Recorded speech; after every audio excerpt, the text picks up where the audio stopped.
Hello, hello, everybody. This is John Feuerhelm with Tom Guan at round 3 of the Age of Sigmar Championship at the Nova Open.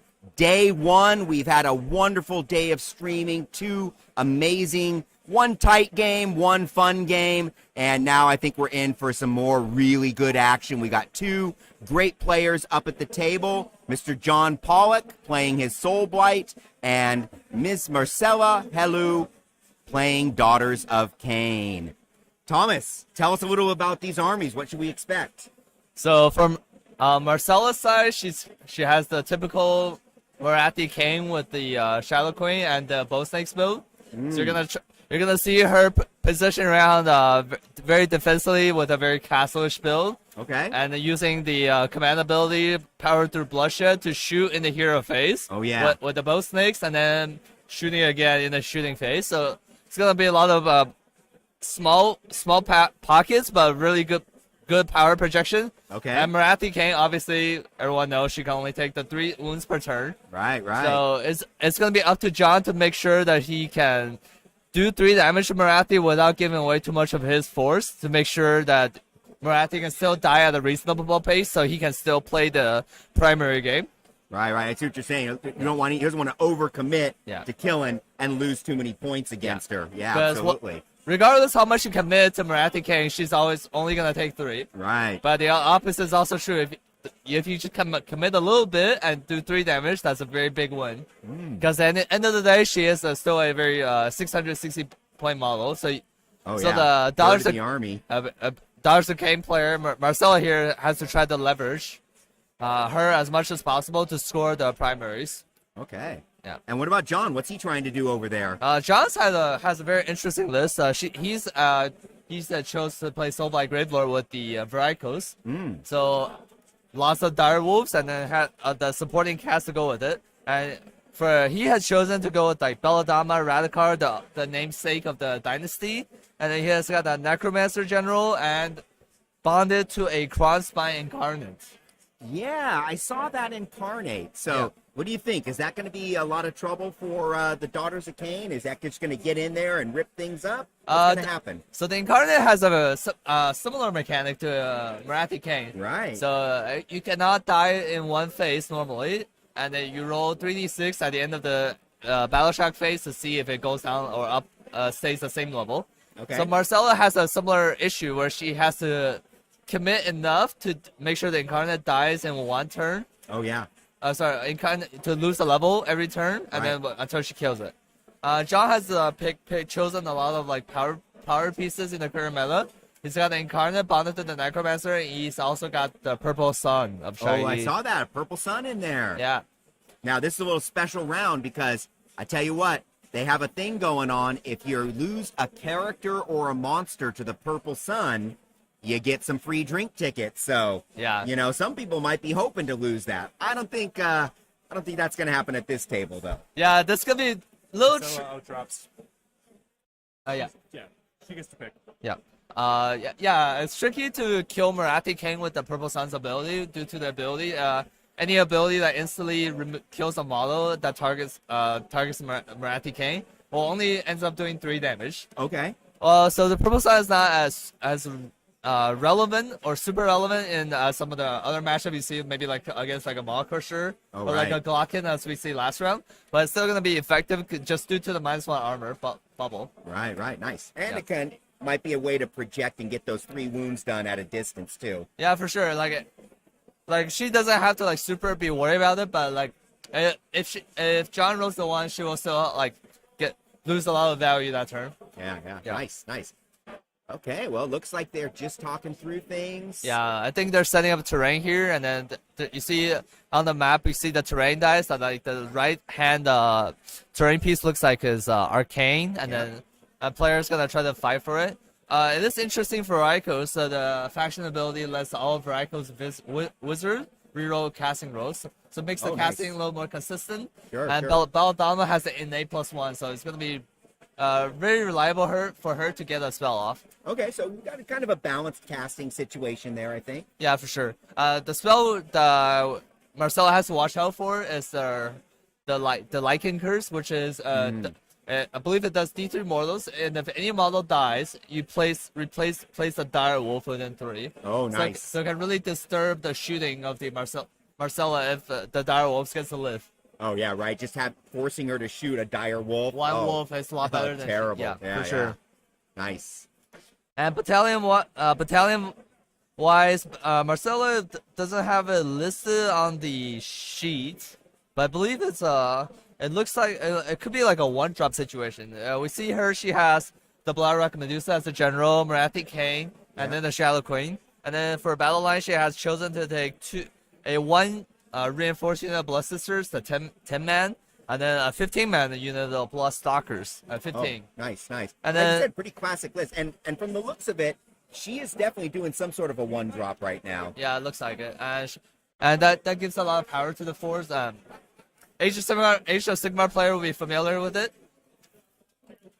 Yeah, having the lower drops, making your opponent go first, and then being able to have a double turn available to you. Oh yeah. That's what I say. Is you either are setting yourself up for a double turn, or you're setting yourself up to maintain control of priority throughout the game. Either one of those is a strong play. Now for Marathi King is more important than normal, because the turn, if you get to maintain priority, like either through like a double turn situation or going first and playing for the better odds of just going first on battle round 2, it really lets you control how much damage Marathi takes. Oh sure. Yeah.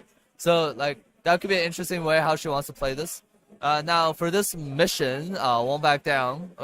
We see the six objectives. It's more spread out than Marathi King would typically like to play. Now Marcella does have access to the two units of hard renders, and their great units are just preserving the board space and dictating where John can really go. Oh yeah. The extra movement those guys get is just, I've seen it so many times. Just pull a little clutch something, jump off a unit, grab an objective, all of that kind of stuff. Yeah, and then similarly for John, he's playing Soulblight Gravelords. He's got a lot of alternate ways of deploying. He gets to set up 4 grave sites, and then he can keep summonable units inside the grave site to bring it on at the more opportune times. And then I think he's placed his grave sites already. I see 4 white markers on the stream. Yeah, for sure. 3 going diagonal, and then 1 in the upper right over there. Of course, this mission with 6 objectives, and then the board itself is, as we say, we're playing the long ways. So it's split vertically. The right half goes to Marcella. Let's do one. Okay.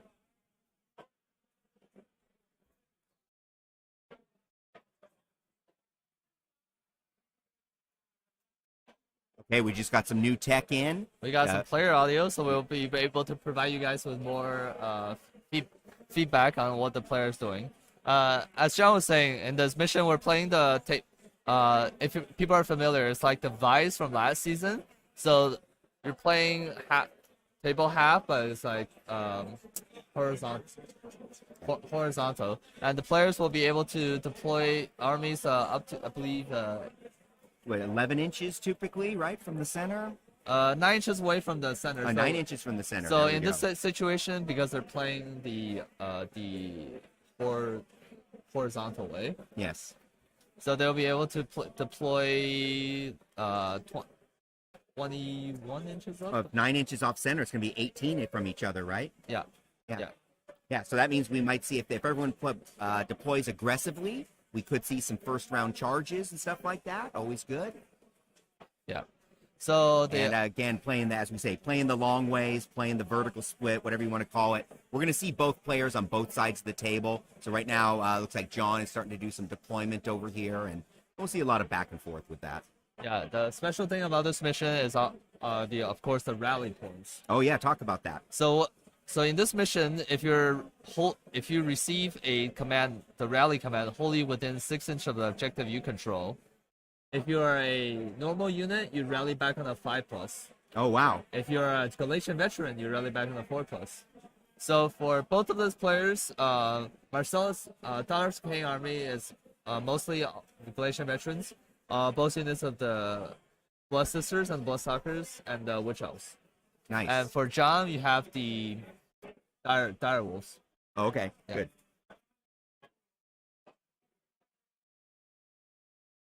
As a local. So yeah, well, it'll be very interesting to see how the player wants to play out this game. John has a couple of interesting tools he can to prevent Unleash Hell even. So with Belladama's command ability, Direwolves have the ability to paladin 6 inches. So really lets him Ooh, yeah. lets him gets around Unleash Hell and then like maybe tie up the bow snakes. Nice. Because Marcella, I believe, opted into like a 1-drop situation. John can like use like the play around the Marcella's threats. Okay, sure. Yeah. Sure. And yep, and it looks like they are. Well, at least John is deploying fairly aggressively. Yeah. He looks like he wants to get right in there. Yeah. As a for Soulblight Gravelord, my preference was always to aggressively play one of your units of summonables. Because of the Endless Legion Soulblight mechanic, you get to bring back a unit of summonable unit at the end of every battle shock phase on a 5+. Wow, that is pretty solid. So with Soulblight Gravelord, you can really play to give away like one of it to get board position with one of your summonable units. Sure. Maybe even charge them into unfavorable combat, because you know that you'll be able to get them back at some point during the game if you roll like a 5+. Now Endless Legion does scale for every unit you kill. Yeah. So it starts with a 5+, or every enemy unit you kill, you get to go from 5 to a 4, so on. Like Oh that. my gosh. Okay. Yeah. So late game, it gets that much stronger. Yeah, if you can set up a turn with the Crossbind to like maybe pick up Marcella's screen, like maybe the Witch House and the Harpies, John can really like reinforce his board position from like very unexpected angles. Oh, nice, nice. Yeah, and John, for hitting power wise, besides the Direwolf he has, he also has the great Graveguard, which has a great white blade, so very hard hitting units, especially in combination with Belladama's spell under a Killing Moon. So which is that on a 6 is a hit, explode becomes 2 hits. Yeah, exploding hits. Yeah, and then with Radicar's command ability, Pack Out, I believe it's Pack Hunter, giving if Radicar himself charges, he can give everything within, I believe, 18 inches of him +1 attack. Oh my gosh. So really force amplifies the army well. So Yeah, that's pretty solid too. So even 10 Graveguard can put down a lot of hurt, because the Grey White Blades can, on a 6th wound itself, does additional mortals. An additional mortal wound. Oh yeah, I've been hit by those more than a few times. They are brutal, slicey, dicey units, that's for sure. Yeah, for sure. And John has chosen a more drops for his list building, and he has all the Direwolves and Expert Conquerors in his list. So he has 3 units of Direwolves and then 1 unit of Direwalker Zombies, just to fulfill the Warlord Battalion requirement. Okay, sure. So the Direwolves you see on the table, and I assume one will probably be in the graveside. Right. And those all count as 3 models each on the objective. Okay, yeah. Now for Marcella, she does not have any battalion that increases her drop, so it's gonna really comes down to if she can just she has to remove them to effectively take the objectives back. Right. Yeah, and again, we'll see how aggressive she plays on her side of the board. She definitely set up that castle as we would expect on the lower there. She got herself a nice little outrider unit on the top. Yeah. So we'll see. Of course, we have John still has a lot of stuff to drop. We really only see the Dire Wolves so far. So it's a balanced drop for him. We're going to see what in just a minute which side and which direction he's intending to go to. Yeah. Another thing John can do for any point in the game was in conjunction with Belladama's command ability, letting Direwolves Paladin 6. So what you see is he could think about just running the Direwolves with even the command ability to auto run the distance and then just pile in 6 to get into combat. Oh, are the Direwolves base 12 right now? I believe so, yeah. Okay, yeah, that might work. It's Very a nice. it's a very large threat projection, so it's always gonna be in his toolbox. And he doesn't have to use it, but it's just another thing Marcelo has to be aware of. Oh yeah. Because Well, and you know those things. It's that 6-inch piling. Yeah. That is a thing that'll catch players off guard so often. And a beautiful thing about John's list design is because the Direwolves are in Expert Conquerors. Okay. And then the 6-inch piling, you can really get you like some sneaky points. And like, Oh, yeah. you can like maybe pile in like 3 wolves onto objective, but that even 3 wolves, that's gonna be 9 models count. Yes. To deny like Marcelo some like battle tactics, like gaining momentum and stuff like that. And we saw this earlier today with Gavin's list. You know, he had just a couple skinks on an objective and was able to completely screen out full units from his opponent. So that's so strong this season. Yeah. One of Age of Sigmar's most like powerful mechanic, obviously, was everyone knows about it. It's the double turn. Of course. So being lower drops gets you the first opportunity to dictate who gets to play for a double turn. Yeah. But I think the battalion they presented us in this season's GHP has a lot of power, so like it really makes the player choose like if they want to have the first opportunity at playing for a double turn or just have more consistent play on the units with like a warlord, what's it called, expert conquerors and bounty hunters. So a lot of tools for players to choose for this season. Yeah. Whereas last season you really just saw like some people chose hunters of the heartland and then like maybe like a big one drop, right? So it was pretty flat. We saw a lot of the 3-4 drop was pretty popular last season. I'm seeing more drops in general. Yeah. So I think they did a good job, especially with the other mechanic that this season's GHB presented us as what's it called, the proving grounds. Oh right, proving grounds. So that is actually proven to be critical in almost every game we've seen. Yeah. So I think they really did a really good job trying to make sure the second player always has something like an advantage. You could say maybe the second player in this particular battle pack has more advantages than even so than before because as the second player you get to potentially get the double turn. Right. And now or at least maintain control of that case. Yeah, right? and then you also get now you have to choose the proving ground, so really control where the battles will be fought over. Right, and we're seeing more endless spells now. Yeah. So they can come into play there, being the second player. So there's a lot of little things that are coming out. And, you know, I've always been one that, whenever possible, I like to go second. Yeah. You know, you design your army to withstand whatever alpha strike. You deploy conservatively to avoid that alpha strike. And then after that, you're running the pace of the game, and that's it. He who paces the game often wins, right? Yeah, it's a very tempo-oriented game, and then we also see some other kind of list design which just make your list like you're so good at just staying around. But maybe like James's army from last game.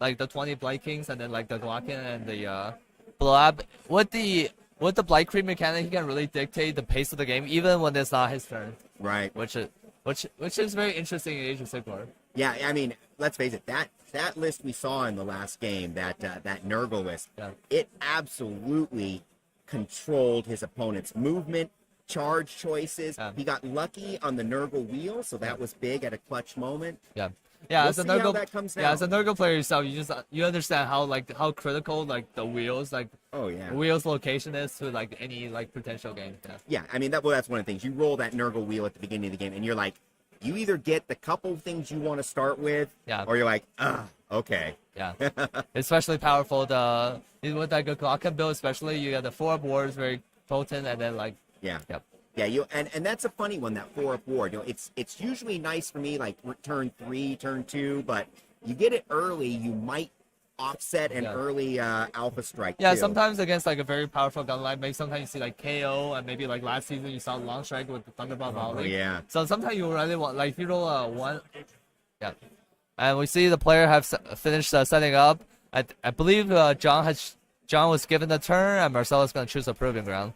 Yeah. We see the white base on the table, and those are what we assume are the graveyards, and then John has chosen to deploy 10 Direwolves and 20 Direwalker zombies into his graveyard. So they'll be coming in later at when John thinks it would be more opportunistic. Nice. And Remind me of the rules on the bringing in from the grave sites. That's still has to be 9 inches away from enemy units. Yeah, so at the end of any of John's movement phase, he can choose to bring a unit back, bring a unit to the onto the table, wholly within 12 of a gravesite, and then 9 inches away from the enemy. Okay, nice, nice, very powerful. So Marcella has to try to block the gravesite if she has extra models available to just make sure, like, you see one on the top right corner, so she really has to guard it so John doesn't like just sneak an objective away from Marcella. Yeah, you know, it's funny. As I've played against some of the Soulblight players, I often see the gravesites are used. Maybe he doesn't even intend to use it, but it has a psychological presence. His opponent has to do something about it. Yeah. They can probably control it the whole objective, but as soon as they forget about it, boom, he'll be there. Yeah, and then another thing with the grave site is every time you bring back a unit with Endless Legion, they have to come back from that grave site. Oh, they do? Okay. Yeah. Well, he does have one back in his deployment zone, too, so he's pretty solid as far as that. I mean, 4 grave sites. Should be able to do some good stuff there. Yeah. And I believe Marcella has chosen the top right corner as the proving ground. Yep. It's interesting. It sets herself up like maybe like turn 2 for like an Al Muscle situation. Okay. Because what proving ground is for people that are not super familiar is only Galatian veterans can contest proving grounds. Correct. So now because Marcella she deploy on it and she'll maintain the control of that objective regardless of the snakes were on there or not. Right. So, and then but it is interesting though because things in John's graveyard are mostly Galatian veterans. He has the 2 units of the graveyard that's not Galatian veterans, and then he has the 1 unit of Direwolves and the 1 unit of zombies. Okay. Yeah. We just see let's see how John wants to play this battle tactic. I believe he's chosen against the odds. And now for John's grand strategy, he has chosen that's take what's there, so he has to have more units than Marcella at the end of the battle in Marcella's territory. Okay. Yeah. Purple Sun right off the bat. Yep. We got the sun. The sun has been summoned. So the sun is not at its best against this particular build of Daughters of Khaine. There's no cauldron for save stacking, and then there's not any. And then the saves on everything besides Marathi Khaine is 5+ saves. Yeah. So it's not at its best, but it's still very powerful as to it gives you Direwolves more teeth to try to get some damage through on the units. Ooh, look at that! Look at this Purple Sun. Is I think big, John cool has done gold skull. Yeah, John has done a good job converting to match the army. Oh, that's great! I love when people do stuff like that. That's amazing. Yeah. Come on, John, get your hand out of the way. We want to check this thing out. Yeah. Yeah. The Purple Sun also has a. So I think John's I think is just like setting it up for later because the Purple Sun has to be completed within A of the caster, and then it's gonna move at the end of the movement hero phase. Right. So sometimes when there's not super like a lot of things going on hero phase, we'll just set it up within like the 16, I think. And then it's okay, and then like, as long as your opponents are fine with it, it doesn't really affect much as long as there's not, as we see here, there's nothing gonna be within range for the Purple Sun's insta kill ability, so it just makes it easier so John doesn't forget. So yeah, little things save time, all those stuff. Yeah. Always make sure to communicate with your opponent when you play a game of Age of Sigmar, as it just makes the game a lot better for the both players. I hear you. Yeah, especially when we're at tournaments like this. We get used to our local meta, our local stores, and what is normal and acceptable back in your home store might not be normal and acceptable when you travel across the country.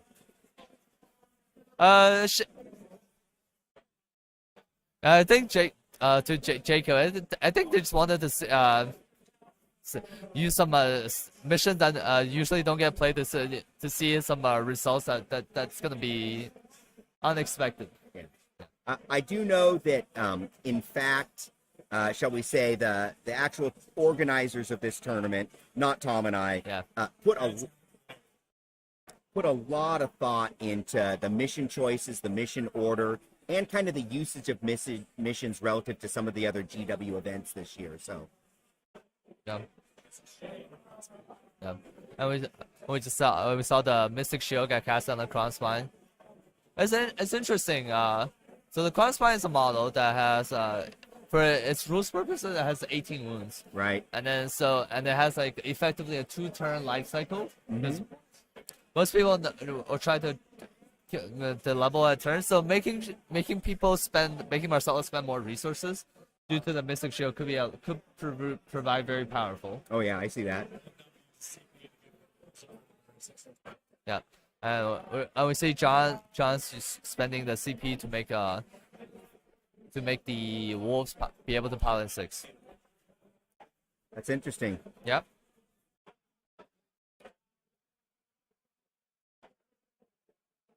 And I see John's just gonna move up and take board position.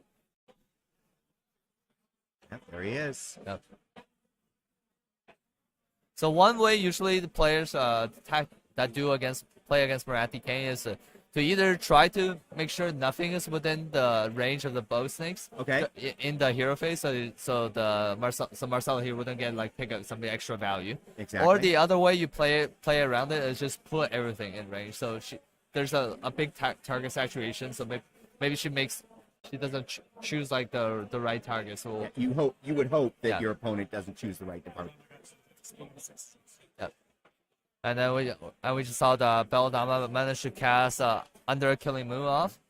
So anything that fights wholly within 12 Belladama on 6 is it will explode. So a lot of setup that John has accomplished. So even in the situation where Marcella gets the let's say the double turn, John will still has all his buffs up. Oh wow.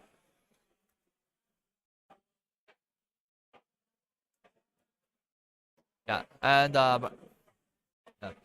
Marcella did participate and was a very valuable member to Team America last year, and she is doing social media stuff this year. So Yeah. you see on Twitter where she posts a lot of like the different merge and then the different results that people apply. Yeah, there's really some great content out there in the Twitter sphere, as it were. I hope Yeah. you're following all of our champions and heroes. And there's always new people coming up. That's the greatest part about this hobby is, Yeah. Age of Sigmar is a growing sport. It's a growing game. It's not flat. Every time I come to an event, I see new people. Every year of the ITC, it has grown, maybe even doubled each year. It is amazing. I think back to the first year of the AOS ITC, and there was like 35 of us on the West Coast participating in it.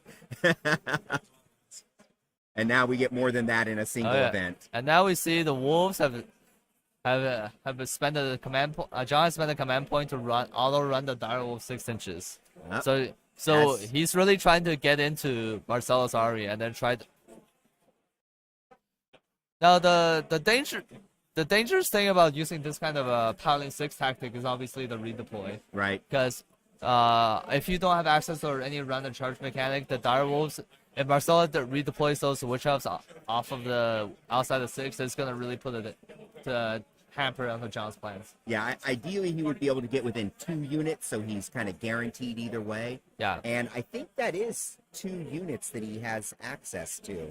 Yeah, I think Marcella's list actually only has the 1 unit witch elf, so Okay. so so we have to see if the Direwolves are in range for the Shadow Queen also. So, yeah, so we see John to take out the Direwolves off of the movement tray to just for more precise measurement. And they have a 1-inch range, I'm sure, on their weapons, right? Oh yeah. Okay. Because they're another benefit of this season's Galatian veterans is if you're a Galatian veteran fighting and the second rank of models is within half an inch of the front rank, they also get to participate in the fighting. Oh yeah. So that's really nice. good for big base models that only has 1-inch melee. So Yeah, that's really helped the Blight Kings, taking larger units and stuff like that. yeah. It's amazing.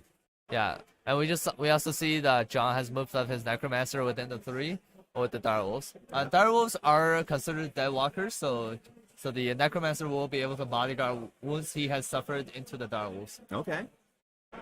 So, And we see an aggressive move from the Prawn Spine. We're not surprised. yeah, John is just trying to present Marcella with as much target as possible to try to blunt the alpha. And we see Radikar also moving himself up. Okay. All in. Yep. And then here's Radikar using his command ability, summoning another unit of 10 dire wolves. Oh, nice. Yep. Yeah, so John has reinforced his board position by a lot. So it's gonna be difficult. He's gonna try to make it difficult for Marcelo to take back the 2 objectives. Nice. Yeah, as long as he holds it for like 3 rounds, it's guaranteed. And See if he can pull that off. And here we see John also has with Gorslav in his army. So Gorslav, well, for those people that don't know, is Gorslav's command ability lets John just automatically bring a unit of Deadwalkers back on half strength. So Nice. He can, if John doesn't roll a 5+, John can also use a command point to bring back a 5-man pack. Oh, wow. Nice. Yeah, very powerful. So, and here, Belladama obviously has the ability to have transfer wounds she suffered into the dire wolves on 3+. So a lot of extra wounds for Belladama there to suffer. Yeah. And with wolves kind of coming in from everywhere, free, great unit to dump those bodyguard damage into. Yeah, I'm gonna have to go check out that purple sun skull a little closer later. It looks pretty trick. So so it looks like that John was able to get a 6-inch paladin onto there the it is. So, No surprises.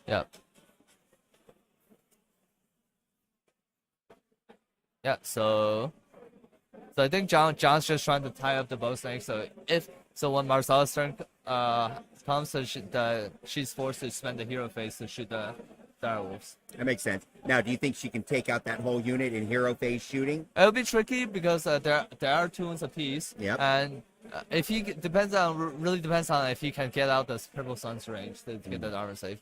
And with the armor save and the 6 of shrug and some just like general rolling, it might be tricky to kill all of them. Yeah, that's what I'm thinking too. I'm picturing a situation where there's 1 or 2 bases left. Yeah, 20 wounds and then there's like 6 of wards is always tricky. You can never it's not that you can rely on, but man, it always seems to save that last model. Yeah, it always seems to save too many. It's the general experience of the 6 of wards. Yeah. So yeah, John is really just trying to play the board space game, just trying to make sure that he has control of as much of the territories as possible. Now John, I believe, has left open the space on his own objective on the bottom left corner. I see that. So Marcella may be able to bring back a unit of Harpies to regain some grounds and keep the objective game a little more even. Yeah, that's right. Now, is she going to bring in? No, there they are right there. Yeah, so she has, and we see she has 1 unit that deploy on the top, and I believe she has 1 unit in reserve. Yeah. Okay. Yeah.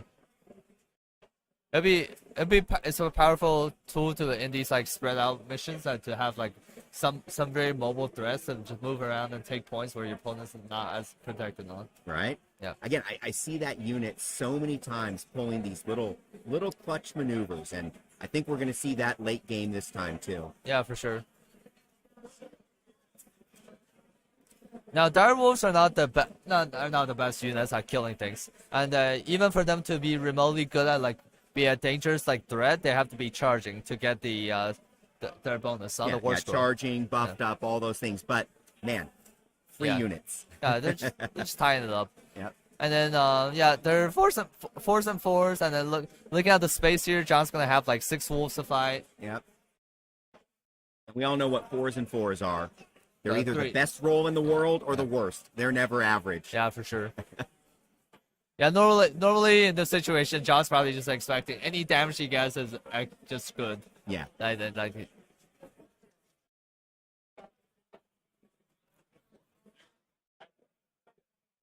So yeah, there's resolving combat, and then it'll be interesting to see what Marcelo decides to do. She does have the crossbind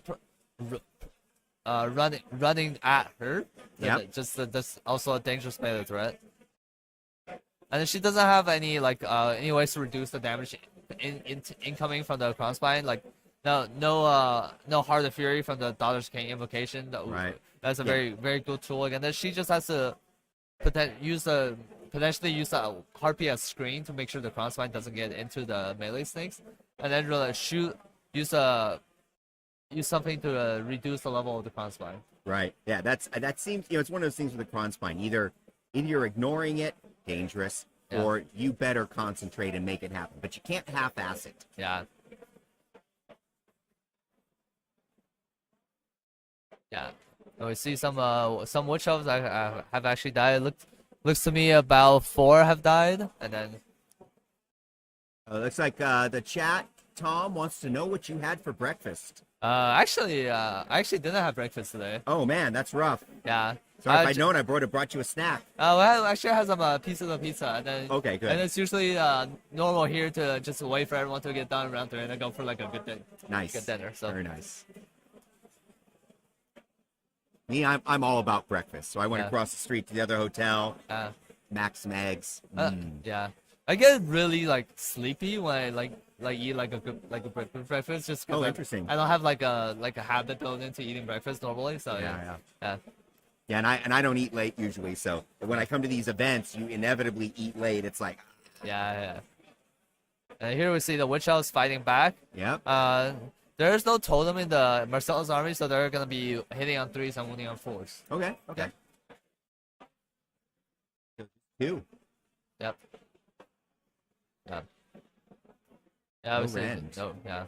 Witch elves without the proper support are just like your basic troops. Right. They have a 5 up save if the shield chosen, or just a 6 actually just a 6 up save otherwise. Yeah, and it's funny. Usually when you encounter them, they're all buffed up and they're a big blender unit. So when you find them like this, it is kind of funny to just oh, okay. They do just die if without supported. And we do see Marcella has chosen to go with the buckler, so they have a 5 up save in this. Okay. Is that the reflecting thing too? Yeah. So yeah, with the most recent Dollars Khaine book, the buckler got changed to just a flat +1 to their base save characteristic. Oh. So in that case, where Marcella all out defense here, she was saving on a 4+, and then any 6s she roll on the save reflects a mortal back. Okay, so it still has that. Excellent. Yeah. Excellent. But only in melee, but it's very powerful. And then it looks like they have tied up the melee bow snakes, and then I don't think any is gonna get into melee, but we'll see. And for Sean and people watching, there's another 10-man unit of direwolves and extra conquerors in the gravesite, and 2 10-man of graveguards in the gravesite. Yeah. So John, despite what it looks like, John still has a lot of army in reserve still. Yeah, exactly. He doesn't have just a tiny army. He's got he's got what's on the table, what's in the gravesite, and then what dies can potentially come back. Right. Still got a lot of wounds for Marcel to work through. And then the extra unit zombies too. Oh, that's right, the zombies. Yeah. Yeah, so I think Marcella actually lost more than she probably expected with the 4+ save on the witch elves. Yeah, I did pretty good. John did pretty good over there. I think he's pretty much accomplishing what he set out to do this. Yeah, he just really wanted to tie up the bow snakes, and then yeah. Jacob brings up a good point that when you change the save characteristic with the bucklers, it lets you, if you save stack on them, it's like Mystic Shield or just all defense, it can maybe push them up to save on the next bracket. Oh wow. Yeah, so because the direwolves have no rend and Marcella used all out defense, the direwolf, the witch elves were able to save the damage coming in on a 4+. Nice. So yeah. Yeah, and then Marcella here has spent the CP to keep the witch elves around. Yep. Because the direwolves also kind of deadwalkers, it makes anything within 6 inches of the direwolves -1 bravery. Oh, nice. Is that true of most of John's units? Are they gonna have that aura -1? Yeah. I believe every one of John's troops, okay, the graveguard, zombies, and the direwolves are all considered deadwalkers. Nice. And they do stack up the 2. So if John has 2 different units of deadwalkers, they will be -2 bravery. Oh, really? Yes. Okay. Yeah, it's a very powerful tool in the Soulblight That is Gravelord. powerful. Wow. Yep, those bravery buffs, one of the things that still stacks in this game.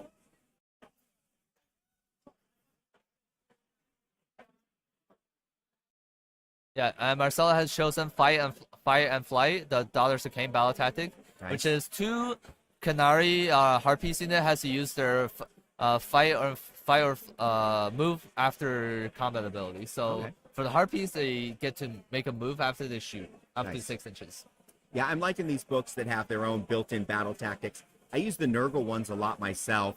I was at an RTT a couple weeks ago, and the TO decided to not allow the book battle tactics, and that was pretty rough. I'm like, oh man, that's the ones I've been focusing on. Yeah, yeah. So I think there's a mixed reactions to the new wave of book tactics because the early 3.0 books, Stormcast Yeah, and Orcs really didn't have that powerful book tactics. right. And then we have last season's GHB tactics, very generally pretty easy to accomplish. So Yeah, they were the training ones. They were to introduce us to the concept.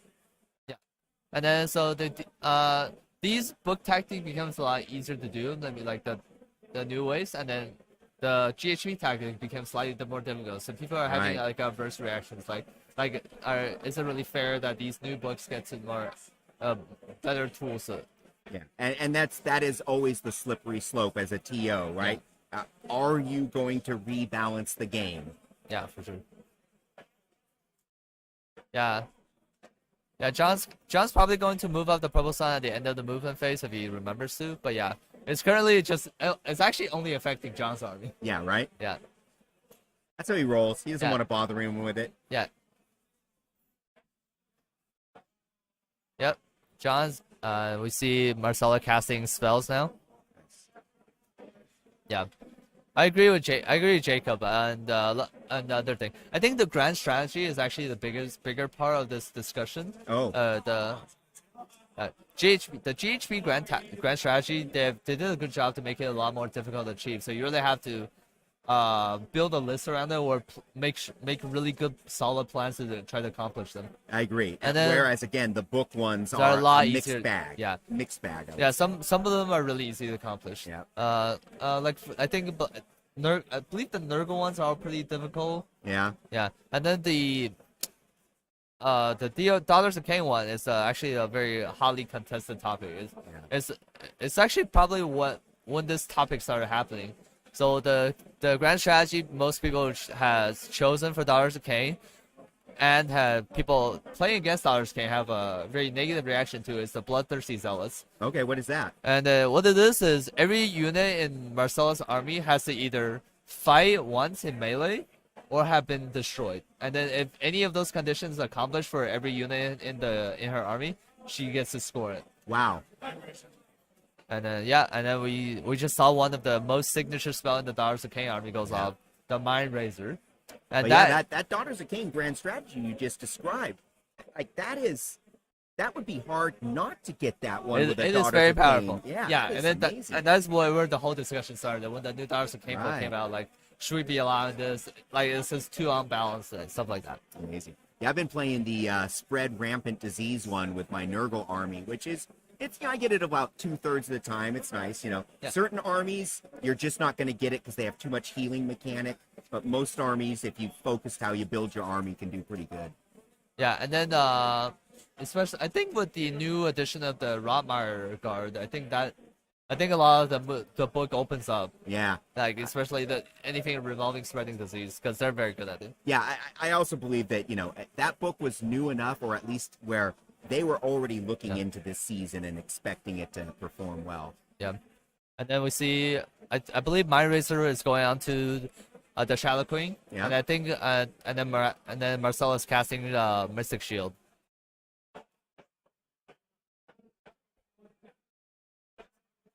All right, and There we then go. here we see Marcella using a command point to use worship through bloodshed, and then she has chosen to shoot with the bow snakes, and now because they're tagged in combat, they'll have to shoot the direwolves. Yeah, absolutely. If I had to Okay, guess, there's 7 dire wolves left. No injuries. yeah. Yeah. It's doable. Yeah. So here, and then we see 5 mortals from the first volley. Nice.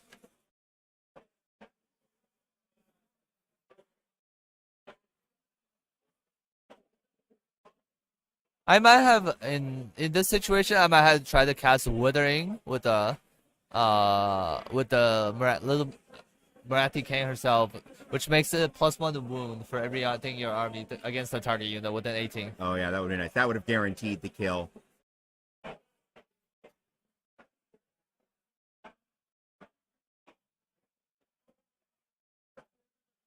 So here we see John is under the purple sun, so it just goes straight to death saves. Yep.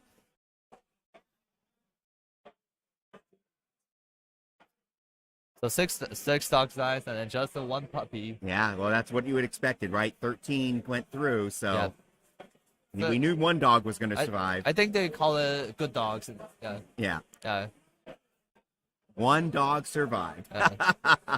And that is perfect for what John wanted to do. Yep. In this case, Marcellus still has to spend some amount of shooting to try to kill that one dog, either with Shadow Queen's shooting, some Harpy shooting, and if those don't kill it, you know what, John? Those 15 bowsticks has to shoot at that one dog. Yes, they do. They will kill it. Yeah. I have no doubt about it. Yeah. But man, what a waste of shooting. Yeah, and then here we see the Shadow Queen is going in. Oh. Moving in 14, she's got Mind Razor, and then she's ready to lay down the herd. Okay, here we are. No guts, no glory. Yep.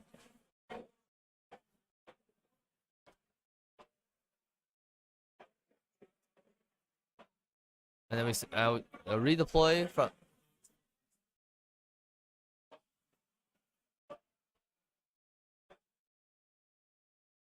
Yeah, Belladama spent her CP to make it so that the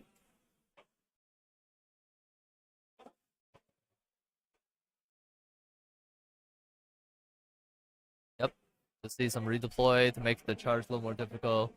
Because of Mind Razor, the Shadow Queen is the extra deadly. Yep. So she has her spear, which is 8 attacks, 3s and 3s, rend 2, 3 damage normally. Oh, see what he's not trying to make the charge harder.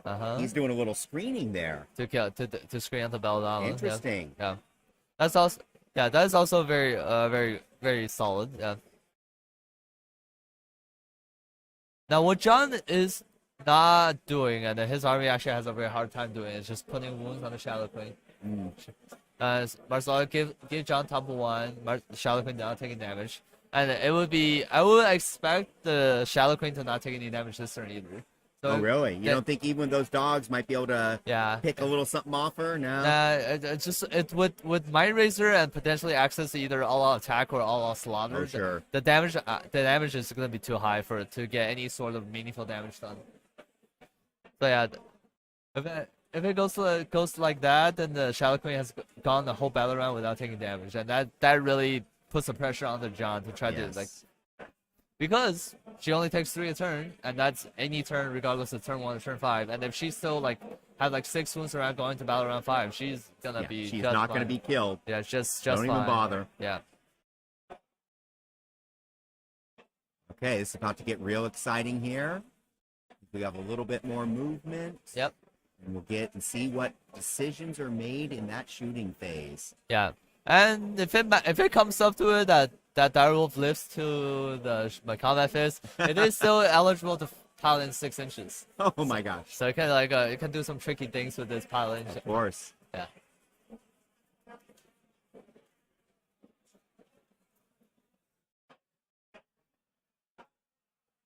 I think because of the units in contact with, he's a little limited on trickiness, but that would be amazing if that dog survives. This turn would take a miracle or her choosing to ignore it. Yeah, legendary puppy. Right? He would deserve a new paint job at that point. Oh, for sure. Maybe I would assume the last Direwolf alive is the champion Direwolf. Fair. So yeah. So here we see Marcella doing some repositioning, and then she has chosen to deploy the Harpiecer. She just want to make sure the Direwolf dies, but then she does give up the opportunity to take the bottom left objective with the Harpies, which is good for John. That he keeps him ahead on the points. Sure. Okay. Yeah. Because Marcella is not going to be able to realistically get 1, 2, and more this turn. No, I don't see it. Yeah.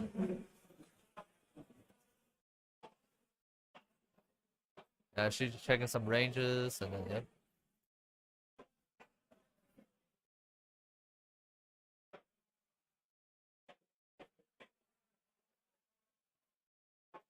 Yep, and we see it's the harpy shooting at the dog. 4 -1. I think that's the end of the direwolves. We're about to see if he is the legendary. Yep, nope. No, he's not. And the puppies have gone to the graves. To join the other puppies, actually. That's right. Yeah. Now, I think we'll be seeing him again sometime. Oh, for sure, yeah.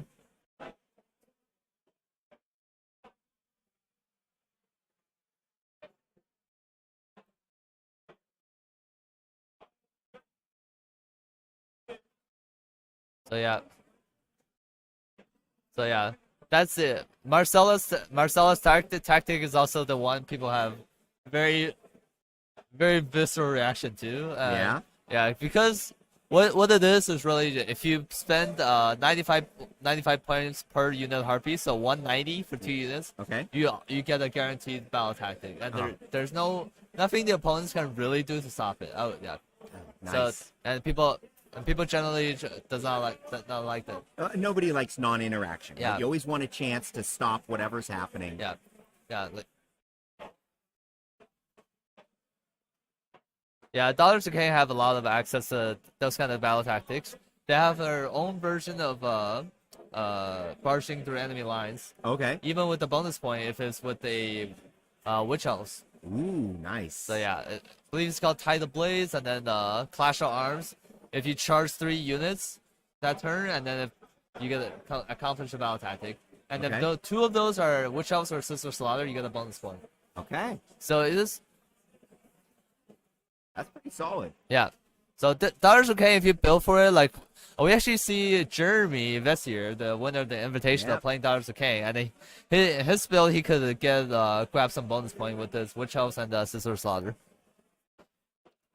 Yeah, we'll be interested to see how GW continues this trend. It seems just like seasons or battle tomes come out, and there's you'll get a little bit of creep here, but I've yet to see GW stay consistent through an entire year or an entire cycle. Yes, for sure. With how they're doing battle tomes. So you get 3 or 4, and then we'll see something different. Yeah, Zinch 1 could just be the best thing we've ever seen, maybe. Yeah, Zinch, turns out I have this large, well-painted Zinch demon army. I'm sure everyone in chat loves Pink Horse, so I think everyone's hoping that Pink Horse to be as competitive as possible. Oh yeah. Yeah. Oh yeah. So here we see the.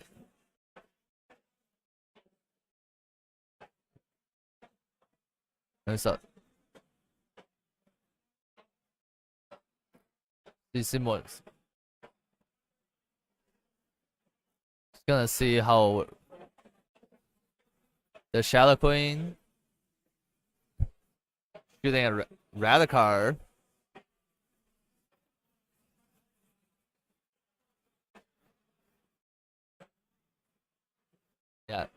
Yeah. So they're just pointing out that Radikar, even though it doesn't get lookout surge, but he has unnatural reflexes. He still is -1 to hit always. Oh wow. Yeah. Very, very powerful piece. As you saw there, Radikar summoned a unit of Direwolves. Yep. And he's a very good fighter in melee. Yeah, it's a great unit, great rules. Yeah. And that is a sick ass model. And great support too. Yeah.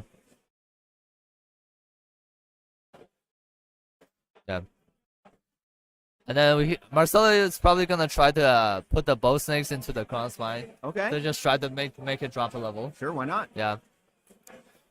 Although with the Mystic Shield, and then he could all out defense to make the crossline save on the 3+, so they're really limiting. Yeah, I'm questioning whether it's gonna do enough to be worthy, but yeah, sometimes you got to take that risk, especially early game.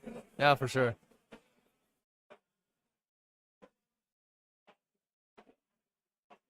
Yep. I'm pretty sure that crossline is gonna do something really bad the next turn. Yeah, it is aiming to go into the melee snakes. Marcelo's done a good job screening, so try to make sure it's off.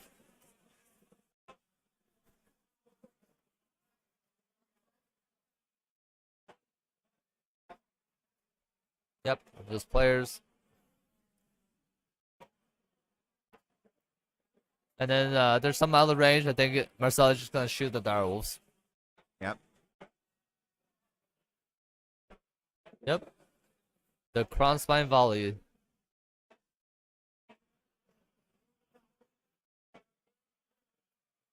Stack immortals. Yep.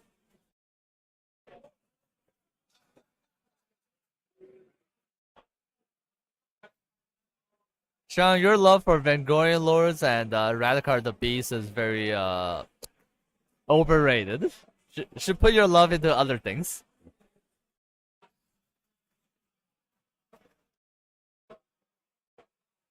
Alright. And we see Marcel has pushed 9 wounds through. And then the cross spines. See how much it saves.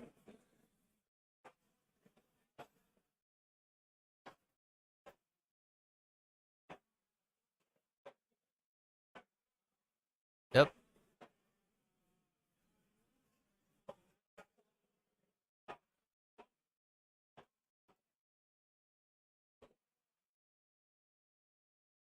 Yep. I believe that terrain is a mystical piece, so the crown spine is also getting a 6 of war. So really trying to limit how much wound it takes. Yep.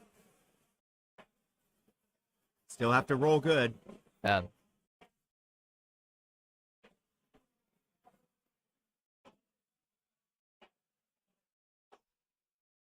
That is a dangerous level of wounds that's taken. 9 is just shaky enough that neither player feels good about it. Yeah. She'd want a couple more. He'd Yeah, want a couple less. Yeah. Usually you want to try to do like 13 to 15 is where the people usually can afford to commit. That sounds right. Yeah. But then sometimes you don't have, like you see here, you don't have that much resources you can do to. That's what I was gonna say. Is what I don't know what else she could have put it into, and otherwise she'd just be shooting dogs anyway. So.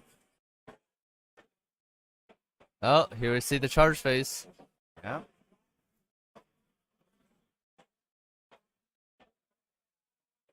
The big snake is going in. There we go. It's been nice knowing you, doggies. Yeah.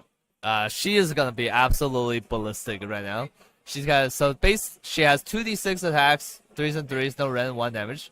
A tail that's 3s and 3s, rend 2, 6 damage. Nice. And then 8 spears, 3s and 3s, rend 2, 3 damage each. Nice. With Mind Razor, you add 1 rend to all those profiles and Okay. 1 damage to all those profiles. Oh my gosh. So it is, and almost overkill for these dogs. yeah, those dogs are joining their other brothers. Yeah. Again.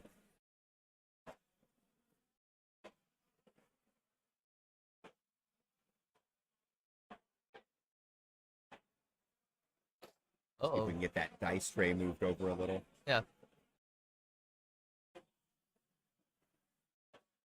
Yeah. Yeah, they made the Marathi really killy. They amplified the killing power of this book a lot.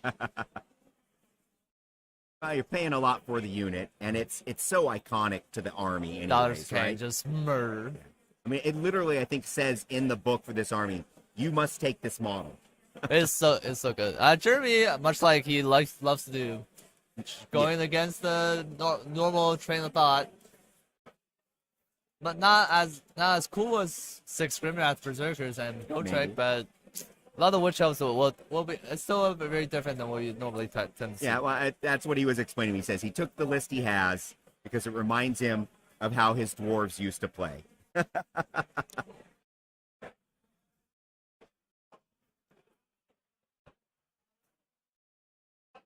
Yeah. Uh-oh.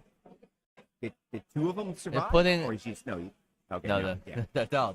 As I say. He put down the good. He put down the dogs. Yep. Yep. Marcel is gonna be able to score 4 this turn, and then.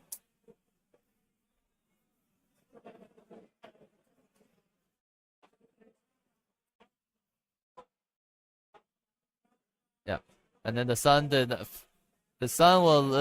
will shine another day.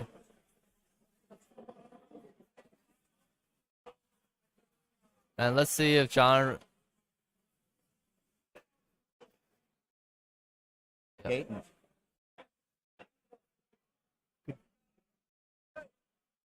I think, and then Could you get them to move the dice? and then tray John has one over priority. a couple inches so we could see the rolls.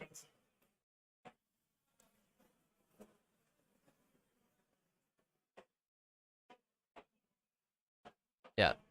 I actually played John at the U.S. Open last year in you did? New Orleans. Okay. We actually played a very similar matchup. We played Khaine against Soulblight Gravelords. Okay. Okay. Yeah. How much did you win by? He unfortunately deployed his zombie dragon too close to the bow snakes on the line, so I was able to kill his zombie dragon in the hero phase with the shooting, yeah, and so then quick game. and then kind of escalate, and then kind of just went downhill from there. Yeah. Fair enough. But yeah, so yeah, I think he's one for a much more body heavy approach than just. So yeah, winning prio here is pretty good for John. He's gonna be able to reinforce his board position some more, but the real problem is he still doesn't have good ways to put 3 damage on Morathi. No. Like he has to just throw units into it and hope it does enough. Belladonna can do some spells on her, and then maybe the. Yeah, but his boy, that side of the board is looking pretty light for him right now. Yeah. It is one of the tricky things about playing Soulblight Gravelord. It's just like when your screens don't really do that much damage, and then you're facing a really like kill the army. It's gonna be it's tricky for how he wants to get into this. Yeah, yeah. And the death save is nice, but it's just not enough sometimes. Jacob, he rolled for the summons and rolled for the bring back and did not get it, but he was able to win prio. And then for what's in the graveside for those at home or just coming and watching, he has 2 10-man of Graveguard, another 10-man of Direwolves, and then another 20-pack of zombies. The zombies, yeah, that's right. So effectively almost half our army is just sitting. As I say, that's quite a bit actually. You know, that's one of those things when people have stuff in reserves. You know, you kill a couple units on the table. Yeah. It looks like all of a sudden you're just dominating everything, Yeah. and then they bring the rest of their army in, as I think we're about to see right now. Yeah. And Sean, the one unit is deployed on the top right objective, and the one is dropped in on the bottom right forest. With Marcellus ping scheme, it actually blended into the forest. It did. And Jacob, the objective, the grave size are these roundish, around like 32mm white bases that's on the table. It's kind of hard to see, but you see one in the dead center, one on the towards John's top left objective, and then I'm not exactly, and then there's one on the Marcella's bottom right objective. Yeah, they basically run diagonally from top left to bottom right, with the last one in the upper right section of the board. Yeah. And it's nice to see did you hear that? Fabian in the chat. The Kron spine went down a level. Oh boy, that is not good. The Marcella got to do basically everything she wanted to do. I think I still would prefer if she drops down last to take the one more objective on the bottom corner. Yeah. One thing that's tricky about Harpies is if you block off objectives, like make sure they can't land in it, they can still shoot and then move into the objectives. Yep. So very, very tricky to block. Yep, and of course John is still ahead by 1 point, so... Yep. So he really has to make sure the crossbind goes into combat this turn, because it will definitely die next turn. Yeah, unless he can get it to level back up. And there's no way to level up. No, it's not. Okay. Unlike normal monster, Morathi does not believe in dying. Under the normal terms. Fair enough. Fair enough. Yeah, Jacob, I think they just last minute changed it on the shooty unit because it was in the starter box in the Rain of Shades, and then because they maintained it on the fighty Harpies, they still have to roll a 4+ to retreat after the fight. Yeah. The shooter one, they're probably just like, yeah, this is gonna be fine, and then they probably did not forgot they had a battle tactic in the book that revolved around that mechanic. Yep.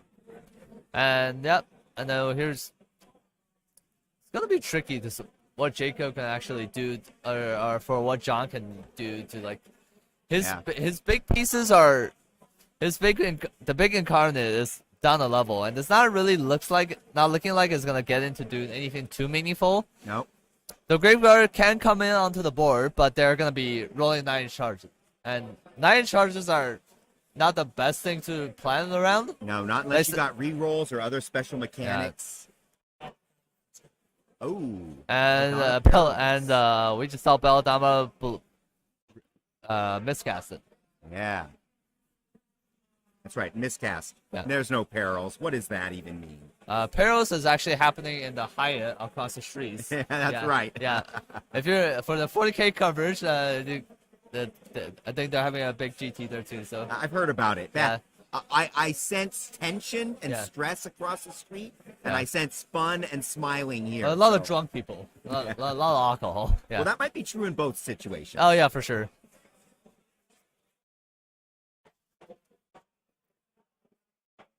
Of course, the hotel here has done an amazing job. I think there's actually 4 bars outside of this hall. I've never seen so much available. They know their audience. That's right. Not their first rodeo, so Yeah. to speak. Now we see Belladama miscasted, and then we see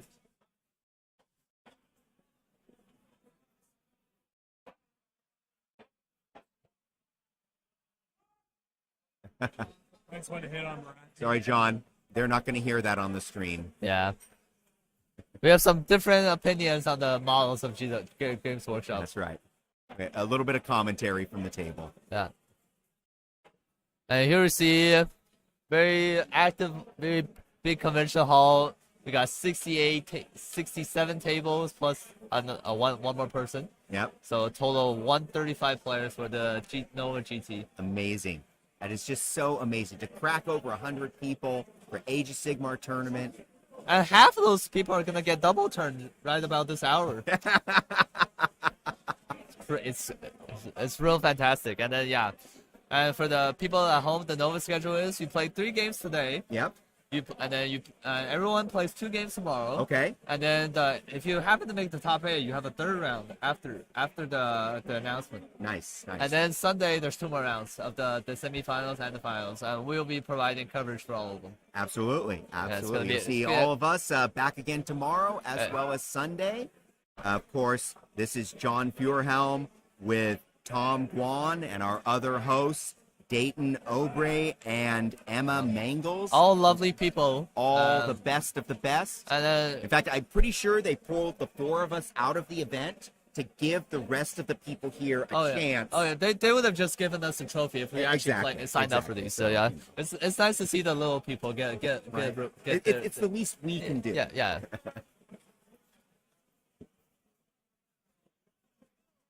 Yes, Fabian, I have actually applied to go for Team America next year, and we'll see what they decide to do for selection. But it'd be an honor to go back again. There was. Oh, nice. It was a lovely time last year. I would love to go back. But back to this game. Yes. It does look. I would say John is in a tough spot. Yes, he is. He's coming over to this side of the table. That's what you really expect. It's gonna be a tough game against tough crowd, and it was downhill from the start. Exactly. Yeah.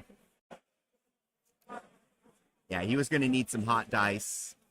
Yeah, and you never rely on hot dice. I think this was a tricky situation for John to play, and the threat projection of Marcelo is a lot, and then double shooting.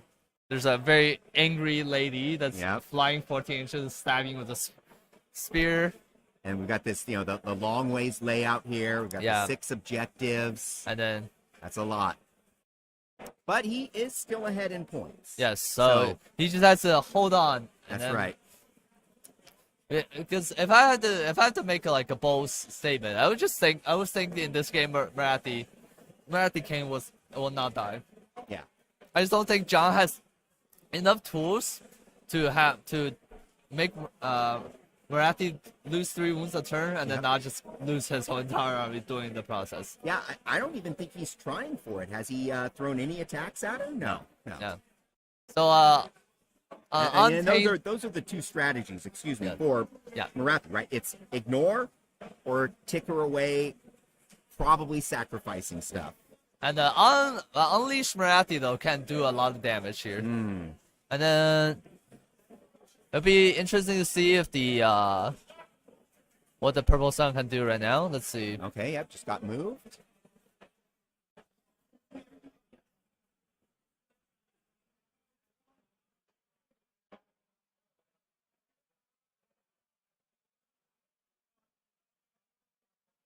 I think I would have personally maybe even tried to just move the Sun to tag Marathi.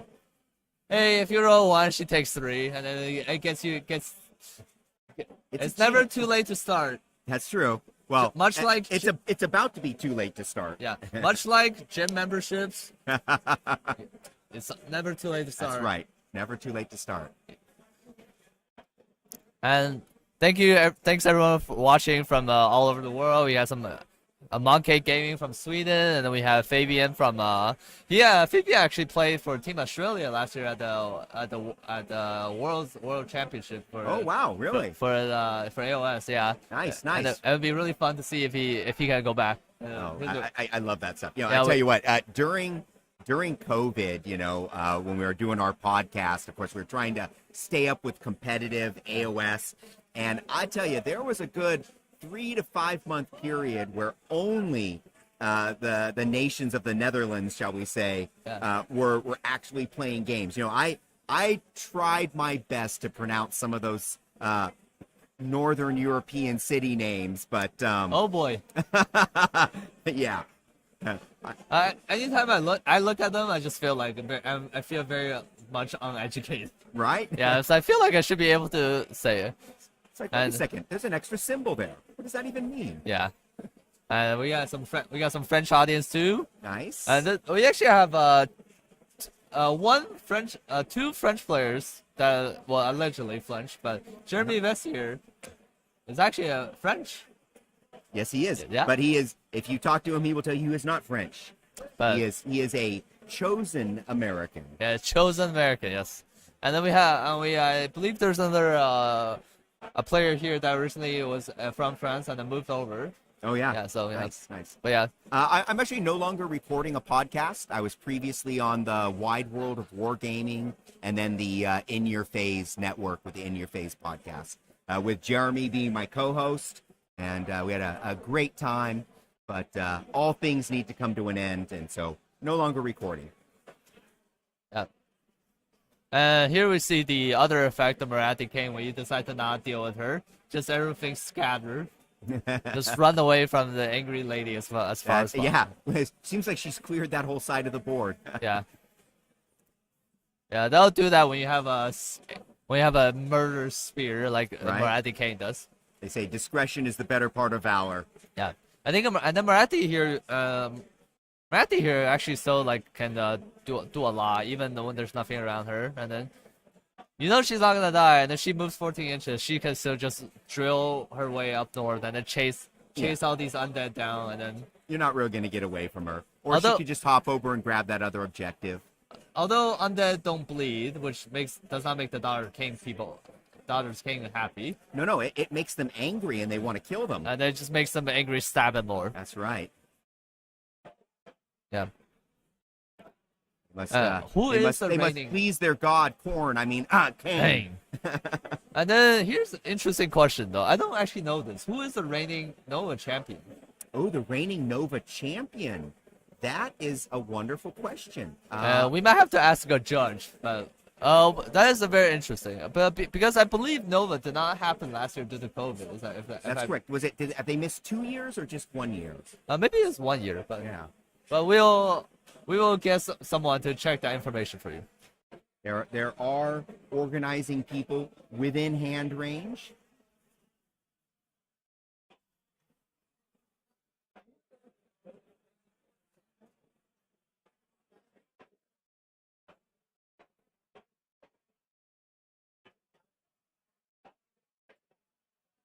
Was it?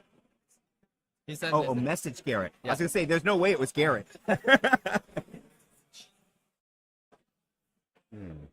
But yes. Yeah. But we will have this information presented sometime during this weekend.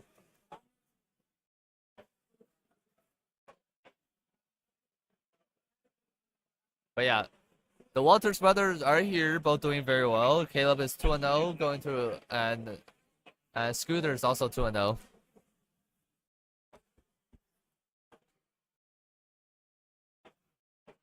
And here we see puppies coming in from the board from Yep, that. there we are. Yep. And it is that time of the year. How many 9 charges can we roll? Right. And it's funny, this is pretty much what you predicted early on was going to happen, and here we see it playing out. Sean, I believe that rule is not going to be followed in this one, in this particular game of Age of Sigmar.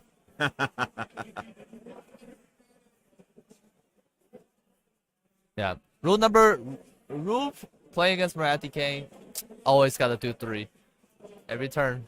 Yeah, I'm pretty sure that's in every other battle tome. Yeah. Has a recommendation. Yeah. And I believe it might have been written into some GHBs in some seasons. Yeah. Always make sure to do 3 to Marathi. It's too powerful of a piece on the board. Super mobile, very deadly. Yep. And it buffs your other stuff in your other levels. Because out of the many rules of Marathi Khaine, she actually has another one. Oh, what's that? If the Shadow Queen is within 3 of any units, all Canaries and the Melisite units gets +1 attack. Oh, in melee. really? The Canaries too. Yes. Interesting. So she's angry, and everyone around her gets angry with her. They all get fired up.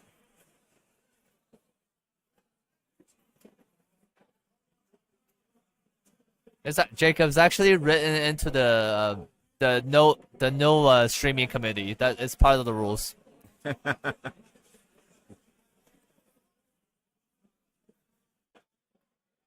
And here we see Gorslav spending a command point to bring in 5 puppies out of the 2 units. So 1 unit is still in the graves, eligible to bring back, and then Yeah, all of a sudden he doesn't look like he's missing some board presence. Yeah, now we have dogs. More dogs. More dogs. But yeah, they're not great, but there's a lot of them. Yeah.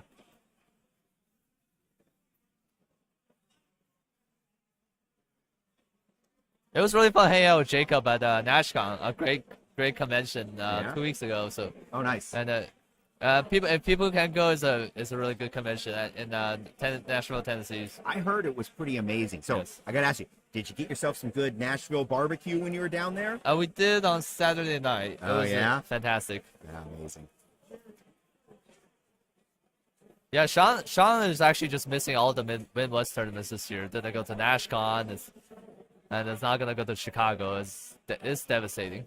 And yes, Tickman, we're playing 3 rounds today, and then it'll be a tough field and see who gets immersed in the top 8 tomorrow. Yeah. A nice thing about the cut to top 8 is, even after you lose your first loss, you're still in competition. That's right. And then we actually saw in Las Vegas Open, Yuri's brother Lavon, he actually got a loss to one of our to Dayton in one of the early rounds. That's right. And then he was still able to make the top 8 and then make it all the way to the finals. So yeah, it's very doable. And again, remember, we're using a point differential system here. Yeah. So things like close wins also means that your opponent got a lot of points. And so I tend to think that the person who comes in with a win is somebody that's going to be like a tie score at the table, and then just a 1 flip over. There's going to be someone with like a 9-point loss is going to make it into those finals. Yeah, ideally, if you had a small loss and then you were just able to maybe play in the losers bracket, and then you can really just find your footing again and then try to play some solid games and then get into the top 8. Well, I mean, that's the thing is, even if you lose a game, don't become disheartened, as it were. Right? Actually, you just gotta dig in and do your best. You should never be after Age of Sigmar. End of the day, you paid money to hang out and just have a good time. Just have fun, make friends. Whatever happens in the game, it's just. I'll say it 100 times. If you get upset by picking up little models from the table, none of these games are for you. Yeah. As long as your opponent is cool, you should have fun at the table, regardless of the win. In fact, if winning is the only way you have fun, Oh, it's gonna be hard because you're gonna lose a lot Yeah. in playing AOS. Just saying, Right. and if you only have fun while winning, then you're gonna have a lot of time where you're not having fun. Exactly. And so as they say, you only learn by losing. So Yeah. And I learn a lot when I lose, so Yeah, I try same. to do as much losing as possible. right? Yeah, Yeah. it's very, very good. Yes, getting carried around by Jacob Berry when I was blasted drunk after one bottle of cider was a great time Oh, at yeah, NashCon. But yes, NashCon is great. If you can go. Actually, most of the Midwest event I attended this year has been really Have they? sweet, awesome. Nice, Yeah. nice. Yeah, I know Nashville's on my bucket list of places to go. Yeah. I was sorry to not make it to Chicago. I always love traveling out that Yeah, way. So I love Chicago. Great. Yeah. and of course, it Sean- was nice that GW actually did a GW Open up in Seattle this year. Yeah. So that was fun. In fact, I remember you won something up there, right? Yeah, but I at the U.S. Open, the Seattle one I got best order, and then at the San Diego one I got best destruction. Nice. So it'd be only fitting I get best death and the best chaos. Of course, you got to complete that collection. Yeah. Yeah. It was a good fun times.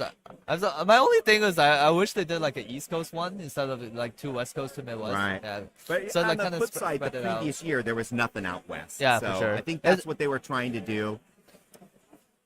I enjoyed the Seattle trip. I hadn't been to Seattle in a long time, or Yeah. Tacoma technically, but Yeah. it's the same thing. Yeah. West Coast trip is really nice for me because I'm from California. Oh, right. Flight tickets are I think a round trip for 150 and then Now, just, I mean, did you even have to get a hotel for the San Diego one, or? yeah, I actually did. Okay. Yeah, it's like a 3 hours Okay, to get that's down not too there. bad. Yeah, my wife saw that was happening in San Diego. She's like, "Oh yeah, we're Yeah. there." San Diego is just a great city. Yeah. We had a great time. Plus that hotel was funky. Yeah. Yeah, here we actually see the Crownspine and the Direwolves making the combat and then Yeah. killed a bunch of screen. Yep. Well, But- that's what they were there for. You know what? Melee snakes Yes. are devastating. I was gonna say I envision some nasty stuff happening next. Oh, she's seeing. Did anybody come within 3? Oh. Uh-oh.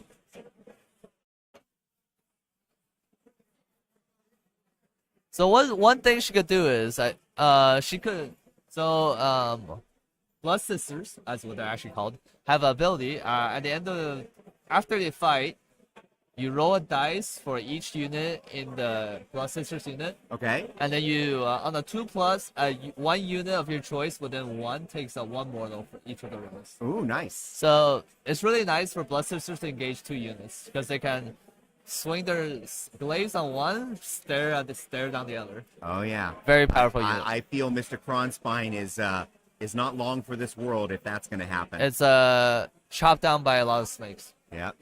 Good. Yep. They're offended by its own snaky appearance over there. Yeah. Yeah, models that can die in 1 turn can only exist in Daughters of Khaine, nowhere else. And this is really yeah.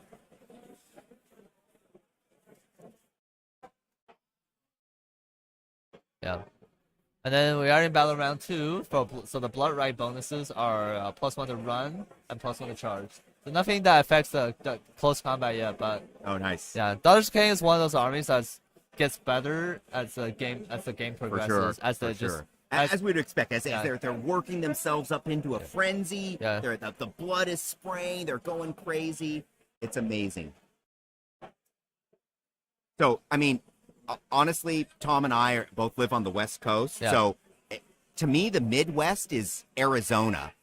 It's not that different, yeah. Arizona does have a lot of Midwest qualities, Right? Yeah. That's what I'm saying. Yeah. A lot of beautiful armies here too at the Nova Age of Sigmar GT. I hope we can maybe at some point to put some pictures and Yeah, I saw Yeah. the professional photographers going around earlier, so hopefully they'll post those up. I'll see if I can get a card. Maybe I'll post it up on one of the sites there. Yeah. A card from the photographer so I can really, download it. a lot of good works. Yeah. Yeah. But again, amazing armies, and every year the standards get higher and higher. Now that we have these contrast paints, and some slap chop methods that are out there and different things like that. Whereas there used to be kind of that gee, did you really bring that to the table level? There's none of that here. Every one of these armies, like even somebody that painted it last week and slapped some contrast and highlights on there, the armies look amazing. So Yeah.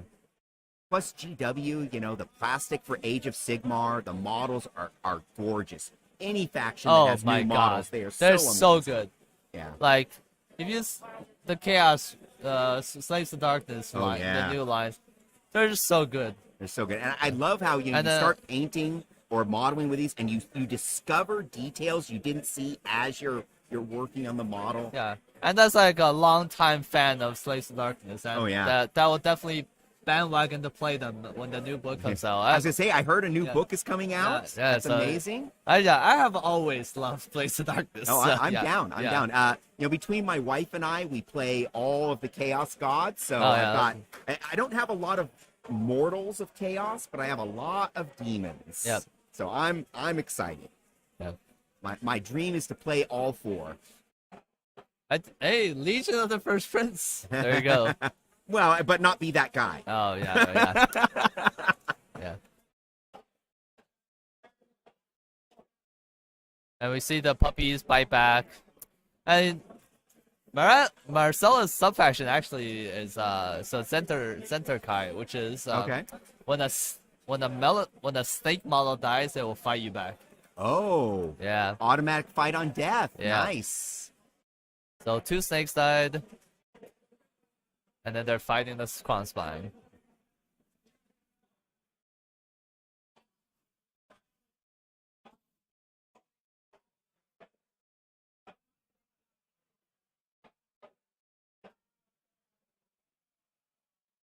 Whoa. That's surprising. Yeah. There's still dogs alive. Oh yeah. They're killy, but if you add no buffs at their current stage, they're just Oh, okay. 3s and 3s, run 1/1 damage. So Okay. oh yeah, They 2 attacks each? 3 attacks. Okay. Yeah, so very very good fighting unit.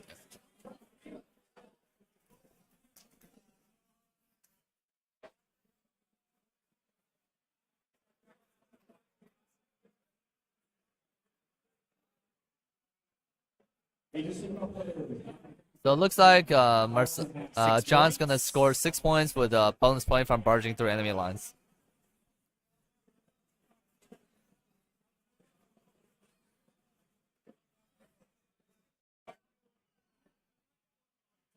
We'll wait till they finish Battle Shop. And John has killed a unit, but I don't think he's the. So John needs to roll a 7 to not lose his spine, and the spine did not die. Okay.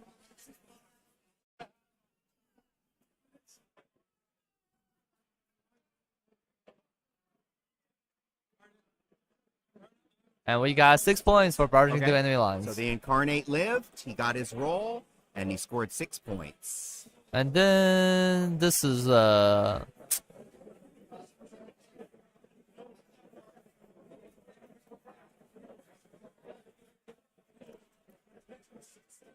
Okay. one thing about the Daughters of Khaine situation is just like the with the other tactic they have access to with the book and the GHB, they're never gonna be shortage of tactics. So Sure. On the other hand, a 7-point deficit. yep.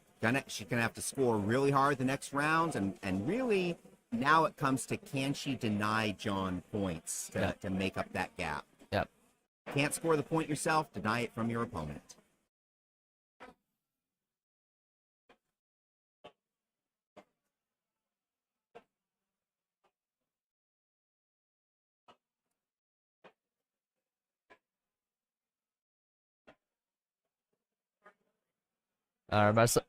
Marcella has chosen against the odds. Sean, I just think the Daughters of Khaine are not quite there yet. They should, and then I could use some more buffs before I go back to playing them again. It's nothing is quite as good as us protectors in the Daughters of Khaine as my current infatuation. So we see one of the things that the Daughters of Khaine army can struggle with is the amount of command points it has to use. Cost 1 CP to use fight and shoot in the hero phase. Okay. So it looks like Withering has won on the Crown Spine.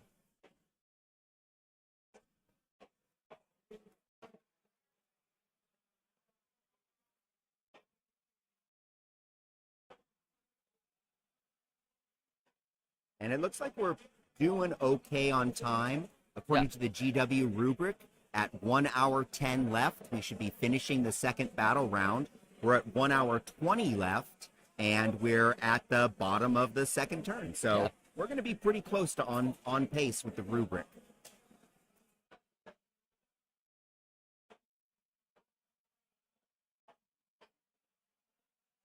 Oh, Mind Razor. Fails first time. Cogs. On the 9, it seems. 12. Oh, a 12.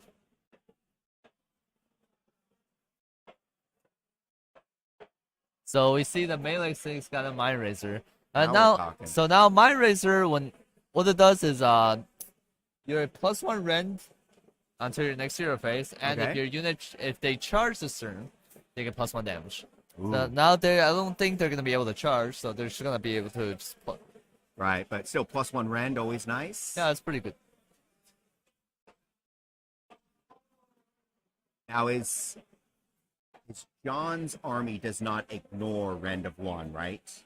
No. Okay.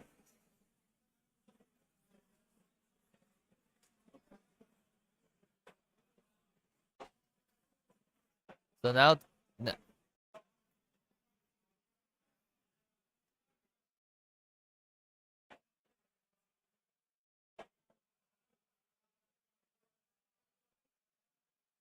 and John has stopped the State of Shadows, which is very good.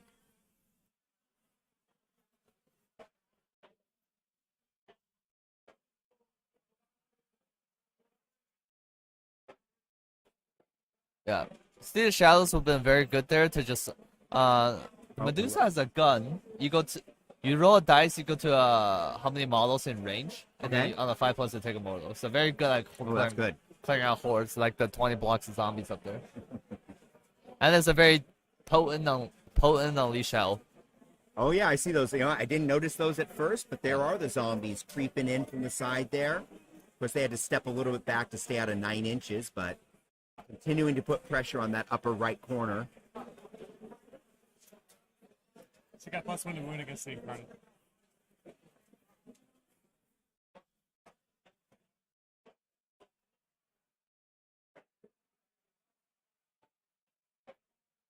Ooh, that's a lot of dice. Yep.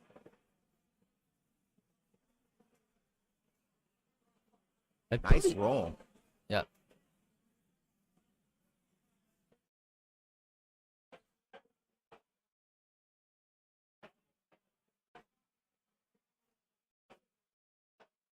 And she has chosen to shoot with the bow snakes.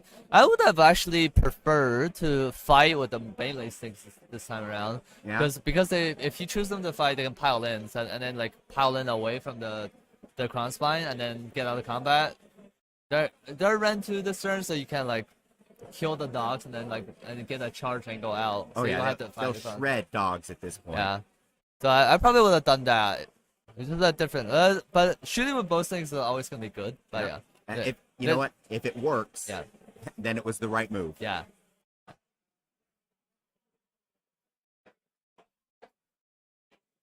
And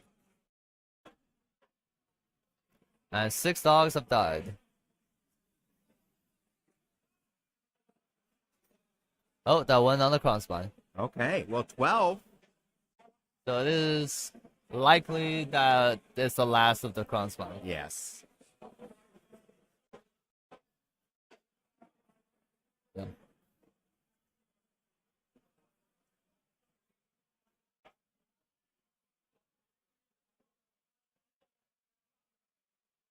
And here we just see the purple sun not really doing anything against Daughters of Khaine. No. A lot of low save models or invincible. The only high value target is like the Medusa. Yeah. And even if she dies, it's like cool. Yeah, it's there, but not You clutch. lose to some spells, you lose to some buff potential on the snakes with Melisaikin, but overall it's no. Simple. Yep. Have to do the balancing act. Yep. I believe because the table up there is a little crooked on some corners, so yeah. Oh, is it? Yeah. Fair enough.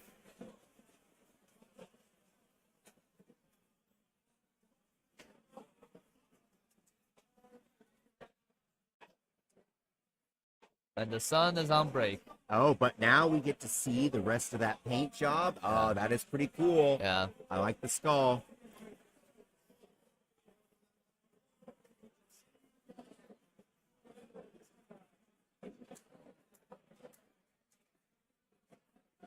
And the sunscreen has been, the sun has been effective. Yep. And the sunblock has worked. The sunblock has worked. That's right. Daughters of Khaine put on some sunscreen before coming in. They knew what was up. Yep. They got pale skin. They don't mess around with the sun. Yep.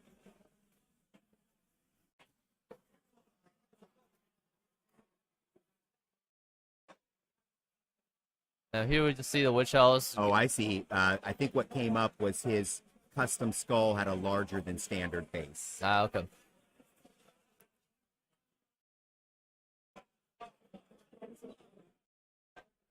Dabs and tacos, you need all the SPF.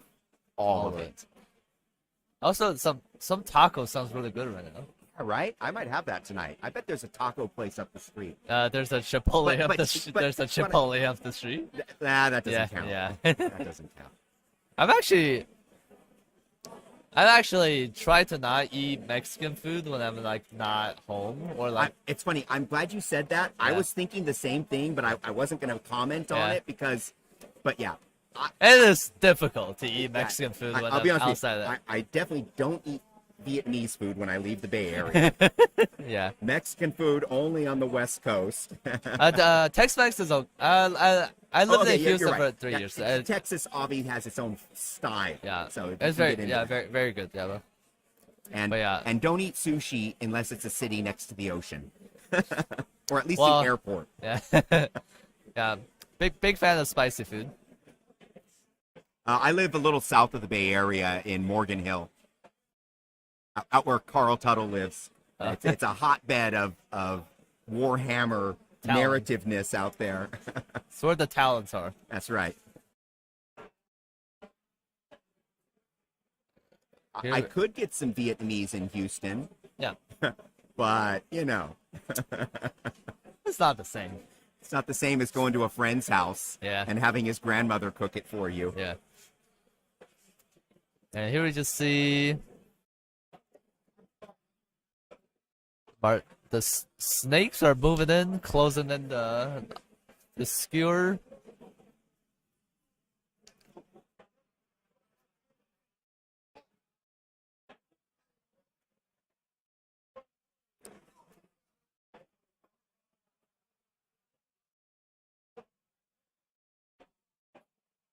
Yep. Oh, there we go. Okay. The harpies are moving up. Yeah, the moving 14 is very good.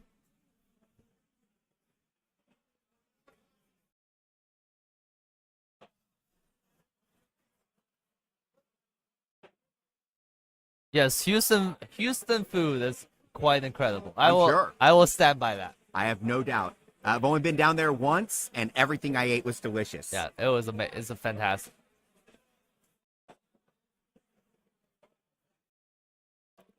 I think Marcella here is just try to control like four objective to get 1-2 more. So Yep. she already has the bottom right, she has the center, and then Marathi can potentially just take the the middle one, Okay. Okay. and then there's really what she wants to do about the the top right one is tricky. Yeah, I was surprised Marathi didn't continue on to the lower left. What do you think the thinking is there? I think she just wants to hit where most of John's stuff is at, because as you see, the Radicar's there, Belladama's there, so Oh, she might be trying to like just get into both of them and then just fight it out. Yeah, if she can take one or both of those down quickly, that will definitely swing things.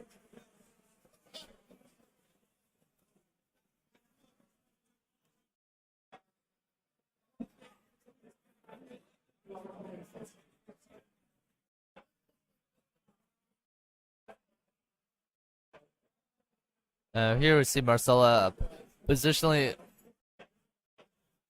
inquiring about the defensive nature of Radicar. Yeah, Might be making a move on the. right, soften him up a little bit before going in. Yeah, for sure. Then the Crown Spine has already taken the seems 8. Yeah. Oh, is she gonna put more into it? I thought it's taken 12 already. Oh yeah, it's taken 12. Yeah. So probably she might dedicate some shots and then just run. Ideally, what she wants to do this turn is kill one of the characters, kill the 10 wolves, get rid of the spine, and then Yep. maybe get a double. And it looks like he's next to the wolves, so he gets a bodyguard anyways. Yeah. Bella, I can't actually tell which one's Bella, which one's Radicar, but Radicar himself does not pass wounds to wolves, I believe. Oh, I think that's actually Radicar in the front. I'm looking at the base. Yeah. Is that little stone thing he's standing on? Oh yeah, for sure, yeah.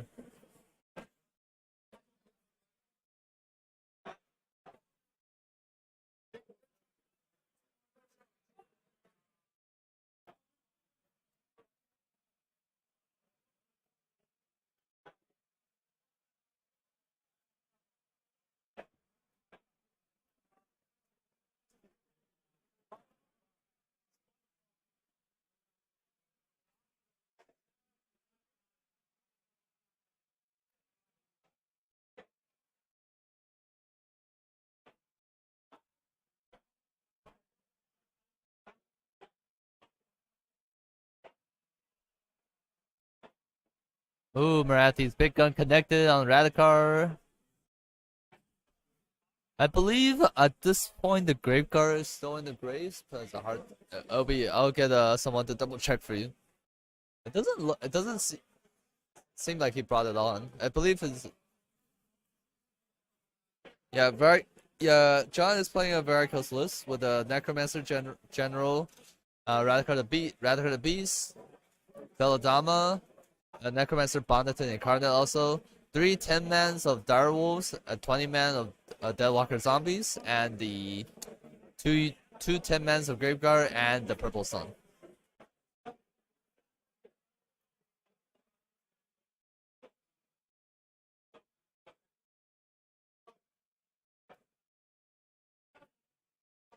And thumbs up. Here we see the bow snakes dividing up their shots.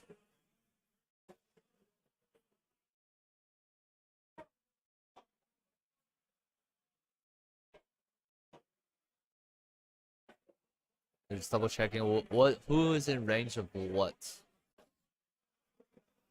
I'm surprised she. Yeah, having John get a 5-point turn, a 6-point turn is gonna let him be pretty sticky on the board still, as it keeps the gap close. Like so. Because realistically, Marcella can only score 5 a turn. She doesn't really have. Yeah, she can try to get the snakes to move eventually to get a 6-point barge turn.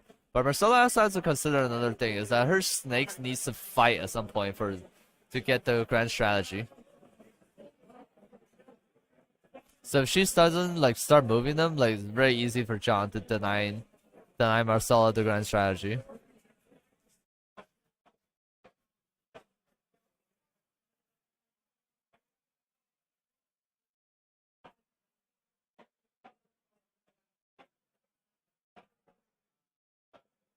Did the Graveguards come in?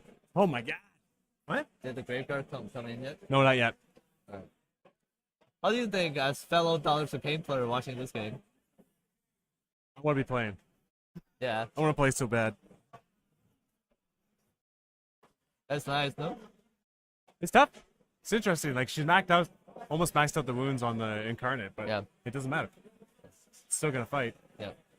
I thought she should have just used Marathi to had the combat snake fight in the hero phase so they can. There's pile out. options. Lots of options. Yeah. Always lots of options. Yeah. But John's gonna talk about them. Yeah.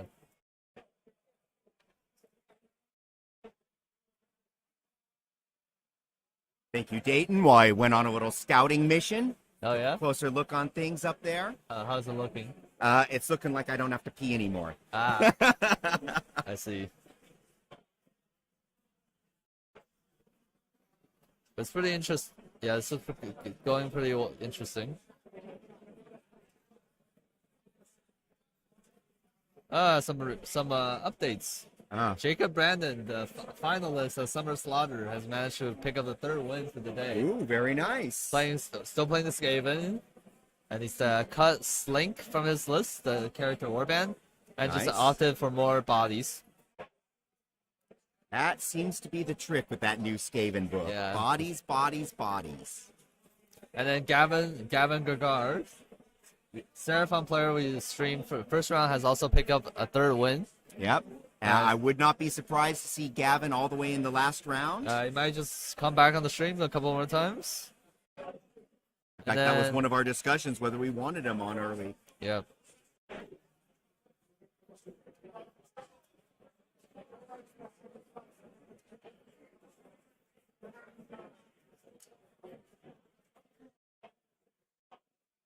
And the rest Oh, of I the see one of the tough crowd, my former teammate, Sergio Ortiz, got a win against Jordan Weatherwax. Good job, Excellent. Sergio. Congrats. I see Carl Ong, Yep. won. Very nice. Yeah. A lot of tough crowd. Tough crowd had the tough round to play a lot amongst themselves. No doubt. Yeah, Jake. So Anthony beat Carl last round, and then now Carl managed to pick up a win. And here we see Marathi going into the wolf, There it is. There it is. and the wolf is gonna get skewered. Yes, he is. Yeah. Oh, I see Mr. Garrett Mulroney, the developer of the BCP app, Well, you won can't- his game. Can't be thanked enough for what he does. Yeah, a rare occurrence where he gets to play too. Yeah.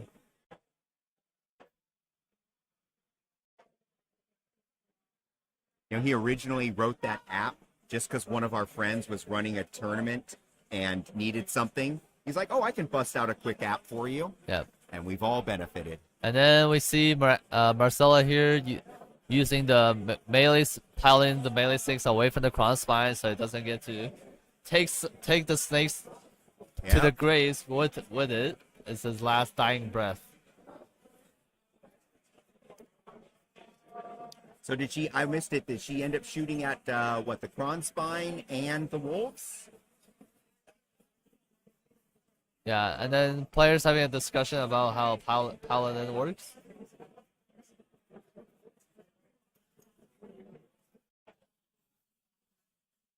Yeah.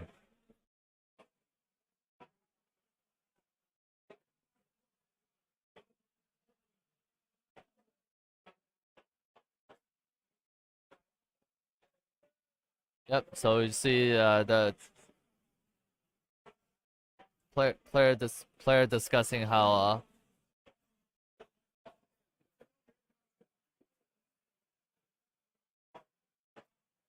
close they can be, and then the snakes are going back in. Oh, okay. So she decided to just send him in. Because she couldn't pal them all the way out, Oh, so she might as well. commit. Yeah.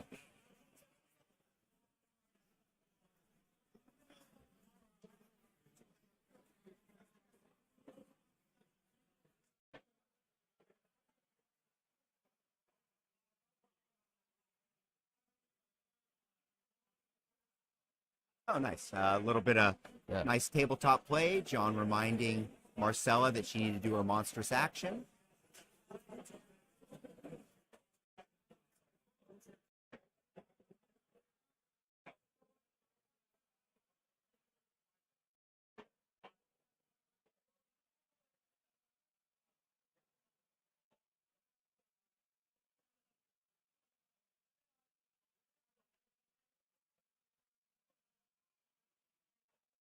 Andrew, the Caleb, and the Garrett game that has not been reported on yet.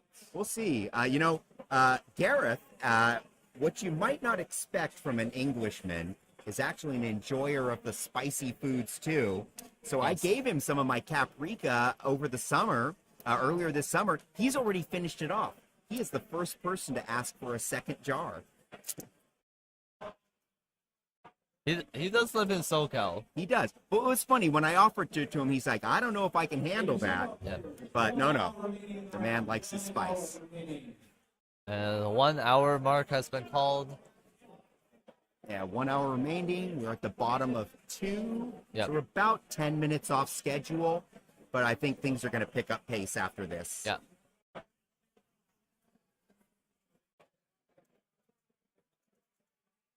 I mean, let's be honest. There's really no reason this game should not go to, the fifth turn. Certainly the bottom of 4th, so you can talk out 5th in a couple minutes. Yeah. Anything less, and It'd be, I don't know. Yeah. Spend a lot of time while I'm running events paying attention to what causes people to be slow. Yeah. Most of us master dice skills, so that's not what delays. It's decision making and humming and hawing over your battle tactics that seems to be the big time consumers for people. I just try to make a decision. A decision. That's right. It might not be the right one, but Yeah. you can look back onto it later. That's but right. It can you be a gotta learning experience later, but spending 5 minutes to make a decision, time goes quick. Yes. We see. Here we see the.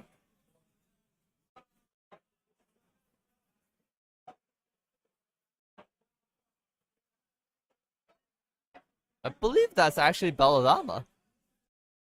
Oh, is it? Yeah.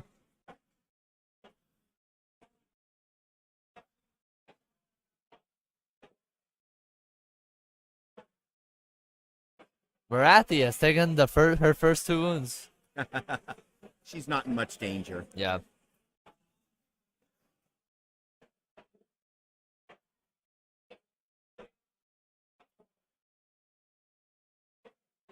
Oh, I think you're right. I just pulled up the Belladonna model. Yeah, and it looks like a rock.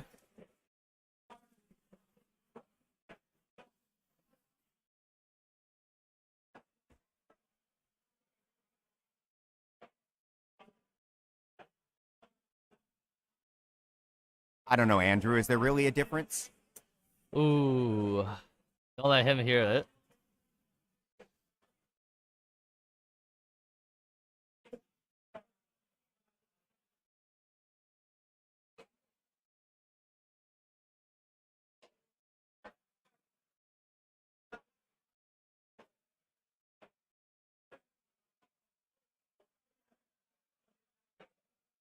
Ooh. Belladama does get to pass wounds onto the dire wolves, but it's still gonna be a lot too. It's probably gonna be too much damage. Yeah, there's only 2 of them there. Yeah.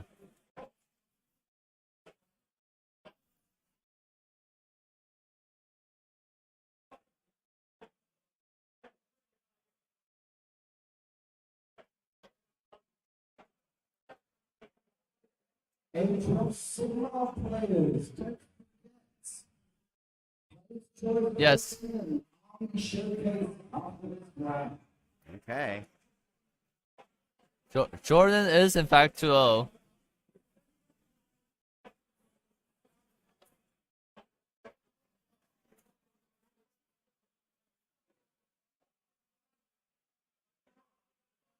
Oh my gosh. He's making the 6-up ward saves on the dogs. Yeah.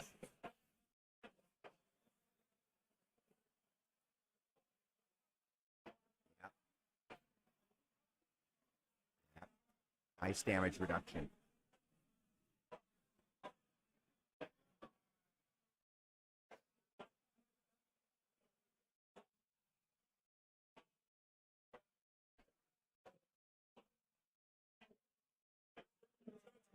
You said she has 3 wounds left.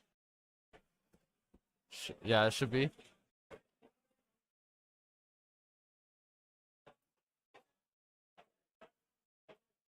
Oh. Okay, here comes the tail.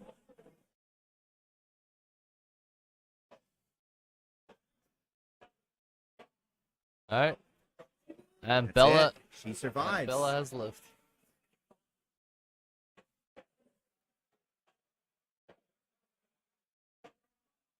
Big.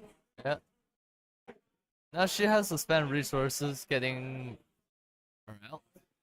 Marathi unstuck in combat so you can charge it.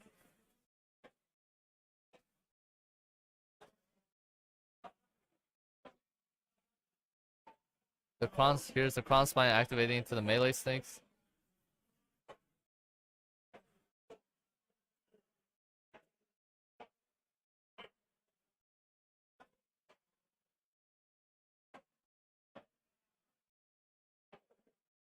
So melee snakes are probably all gonna die. Yeah, they didn't do so well there. Yeah, I think this where the fighting in the hero phase would have benefited a lot. So you effectively get the paladin twice and then get yourself out of there. Oh, nice. Yeah. On the other hand, what about the Kron spine? Do you think it's going away? Yeah, it looks like it's taking like 16 damage, or 17 maybe. So it's Yeah. definitely going away. Yeah. I think Scooter Walters has also just won. Okay. So he's also 3-0 going to day 2.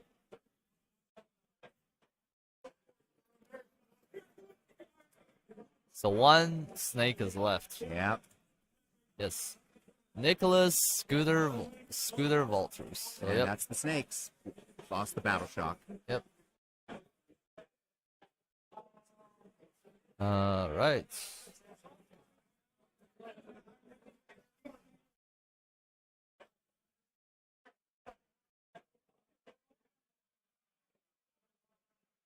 Oh, this is the tough one.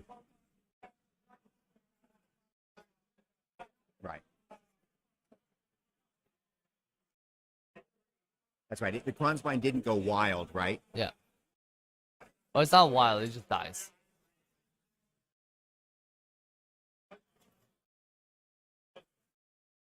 So now Marcella has what it looks like 3. Yeah. 4 points.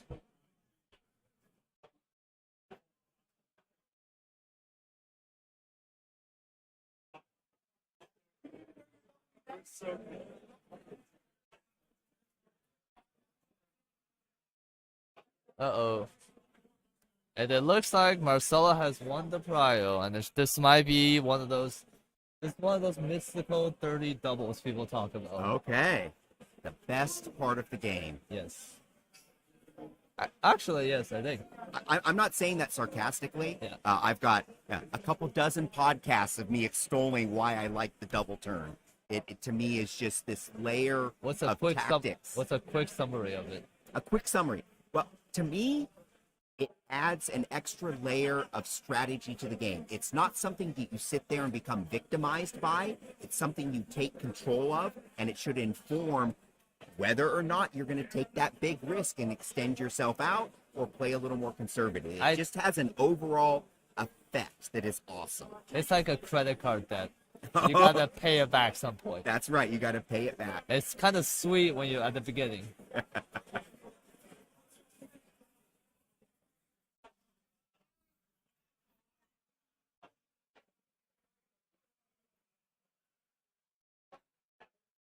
Yeah, here we see the player just trying to help each other out, which is nice to see. Yeah, good above table play. You always want to see that. Yeah. And then this is where everything on the table of John's will actually die. Yes. And then, but John does have stuff in the graveside still. Oh, does he still? What does he still have there? Unit Grave dogs? Grave guard. Oh, he has the grave guard still. That's Yes. right. Yes. Yeah, I think those are going to come in and do something fun. Hopefully it makes the 9 charge. Yep.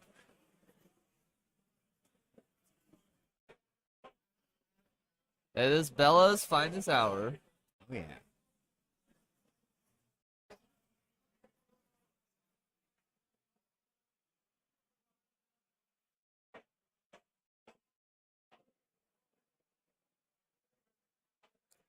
Now here's an interesting question that people normally not super relevant. It's just, do you shoot with bow snakes or fire with Marathi in the hero phase?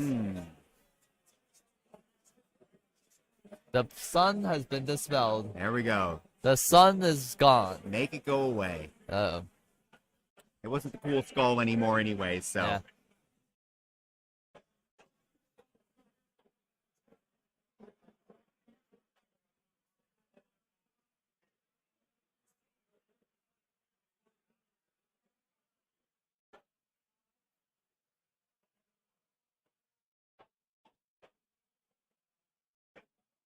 The Withering has been cast, and it fails. Mind Razor. That looks like a 11? A 12 again. Oh, there we go. The natural 12. Love it.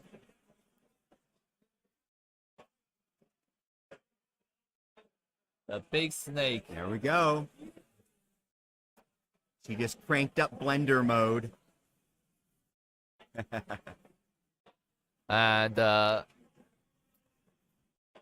accurate concern. Does she need it? Yes. No, but it's nice. But it guarantees the result you want. The damage. Yep.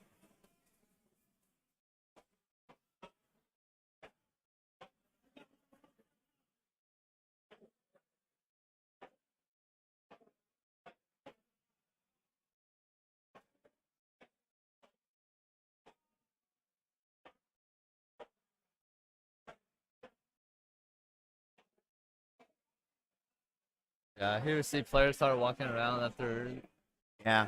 A lot of people are done. A round of tough games. A lot of people are done. Yeah. And let's see how we're looking. We are at the top of 3. We have 50 minutes left in the round. So we are a little behind on time. Unless these next rounds do pick up the pace a little bit, I think we're going to end up talking the end of this game. So we'll see how that goes. For sure, yeah. But there's really not that much action left. Yes, Ridge playing the event for sure. Sean, he is about as successful as on Soulblight roles as your Dragonfires, so he has not made many of those. Average. And yeah, it would be really helpful to have it to bring a couple back, especially the turns where he killed a couple of units. But yeah.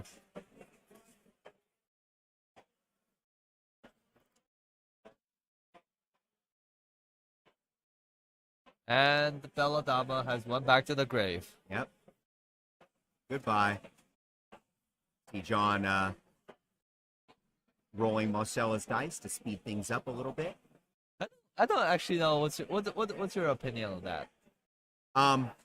Like, I let it happen and I'm okay with that, but I don't want you touching my dice with your nasty ass hands. Fair, yeah. Yeah. Sometimes I ask, I do it like 60 crossbow shoots. Yeah. Make 40 saves. Yeah. It's a lot easier to pick up those to roll those. That's my point too. So when it becomes more reasonable to do it, it's like I put my own discomfort about it aside and let it happen for the game. That's some extra sportsmanship points right exactly. there. Yeah, and you keep it to yourself too. Yeah. Yeah, for sure.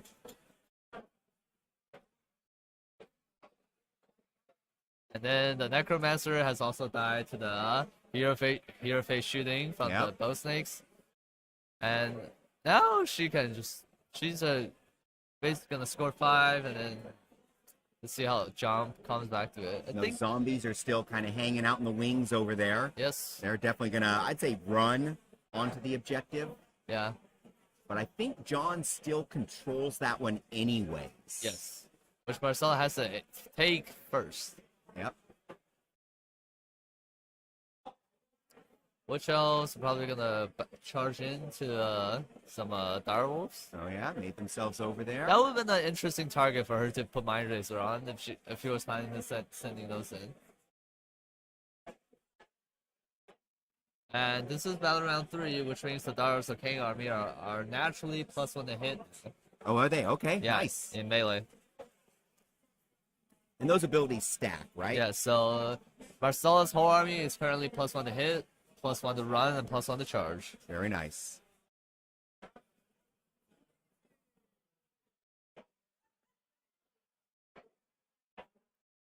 Yep. It is great always to see people willing to laugh at themselves. Right? Yeah. Again, we are here to have fun and enjoy things.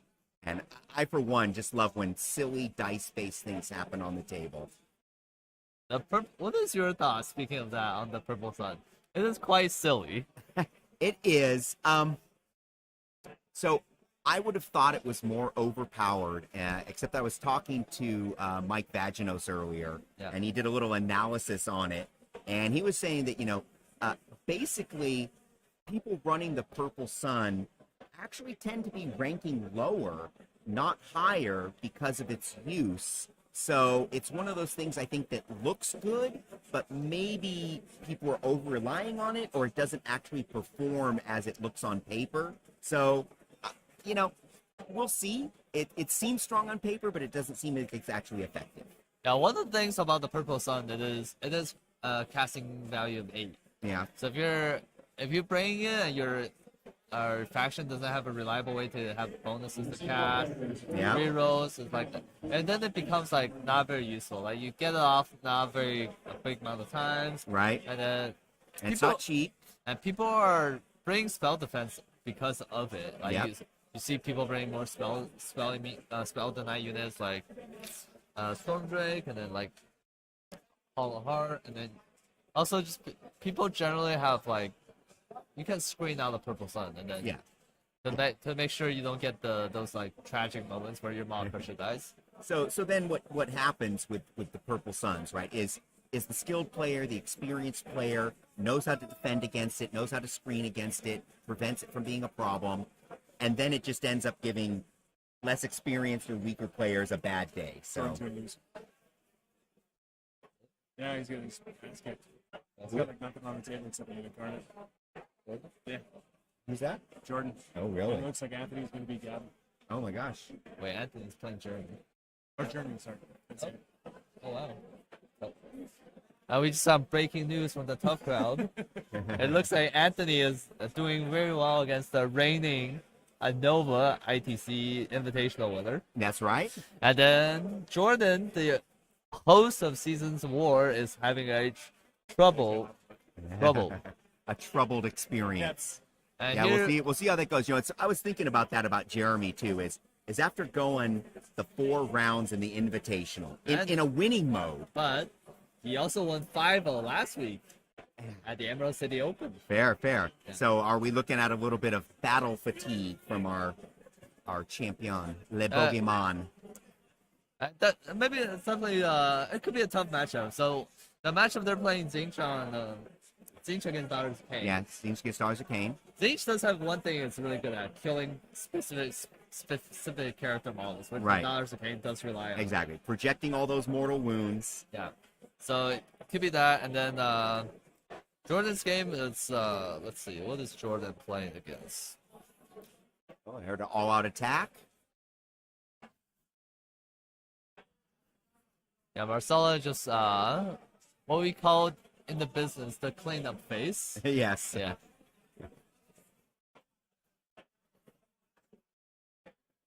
Yep, John does still have a pretty good lead on points. Yep. We'll see if she can swing it back the other way from this point. Regardless of how this actually ends up, this will not be a big or small. Won't be a big win. Yeah. So, but this is like a result both players can accept, I think, if you're gonna lose. And then Jordan is actually playing against a H6 Stormcast army. As protectors, Stormdrake Guard, Judicator Crossbows, Vindictors, and Draconian Fulminators. Okay. All solid choices, all really tough for a deep army to do. Yeah, and pretty standard stuff nowadays, really. Yeah. So just a solid, and let's see, we got more results. Oh, we actually have a Texas mirror match. Looks like 13 wounds. Yeah. Doing the bodyguard thing.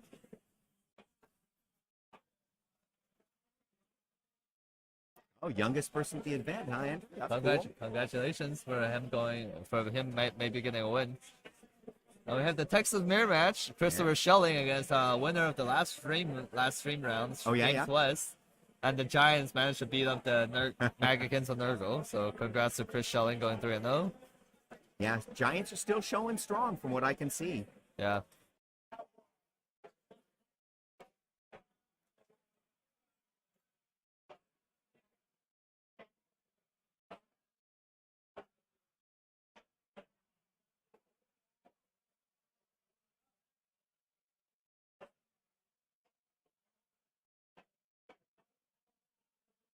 Oh, what's this? Yeah, see, John is another one of those maniacs. Every one of his dice is a different color. I may play Chaos, but there's no Chaos in my dice. Sean, you should cancel your big WA plans and just bring Stormcast to Michigan GT. Protectors has to be better than everything in that big WA list anyways, if we're being honest.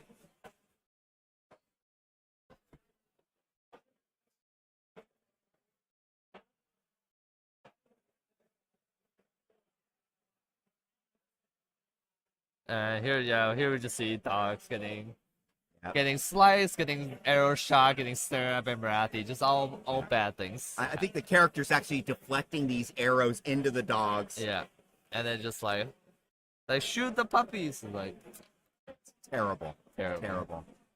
But they're kind of dead already. So. They are.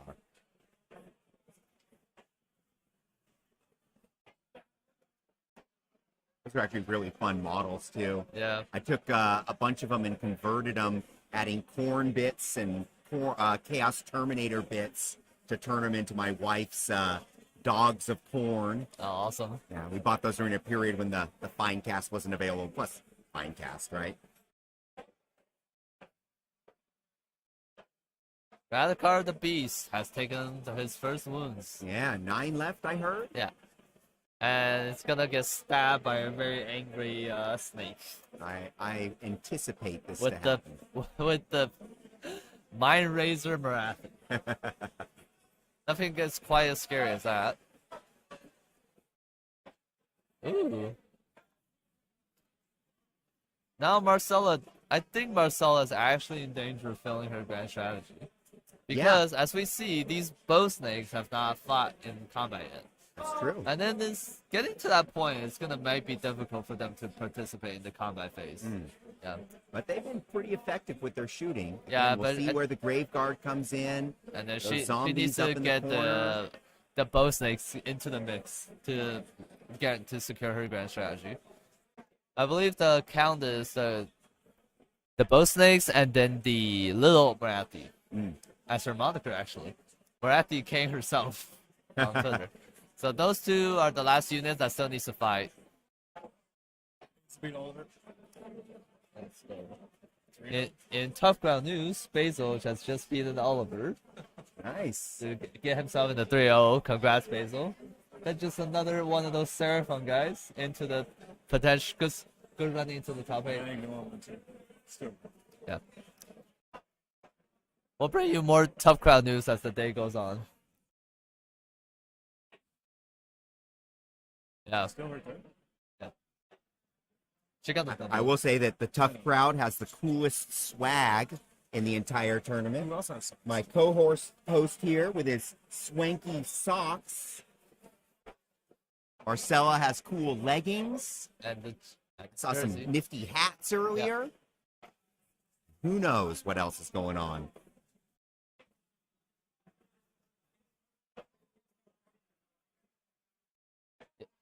Yes, Tyler. It is Tom commentating on this.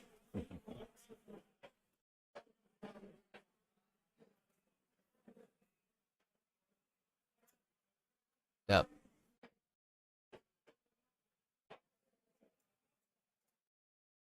Yeah. The cheese board. Oh man.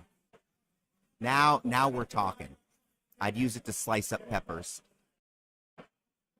Oh man, speaking of cheese boards, I love charcuterie boards. Oh man, they're so good. Yes.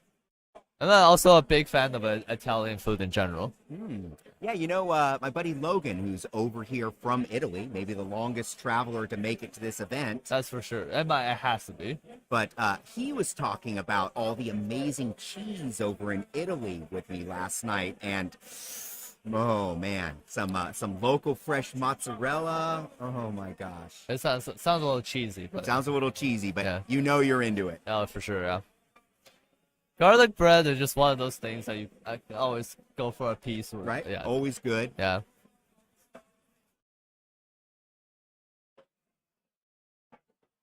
So Marcella's gonna be able to get to 13 points this turn, and then John really doesn't have much options as to get primary points back.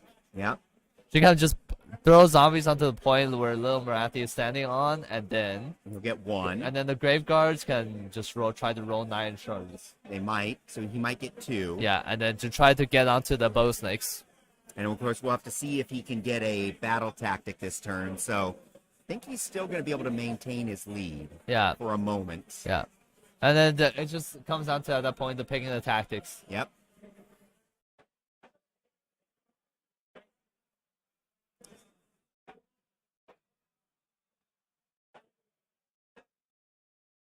And yes, those are accurate. And then we will be going out to the fine dining experience of Olive Garden for my birthday during Las Vegas Open.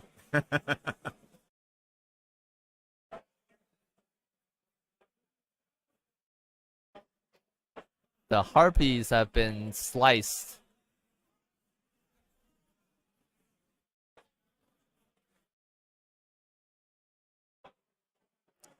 Oh, here comes the big snake. Here we go. This is it. She's pumped up, Yes. ready to go. Gonna tear him up.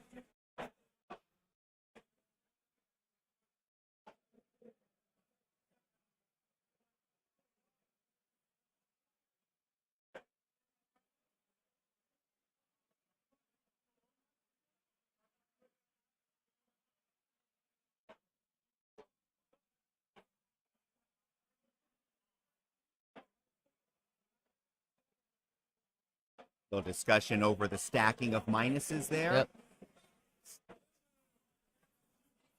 So because Overwhelming Dread went off and Radicar's native +1, and that -1 to hit, so Marcella is still gonna be hitting on force.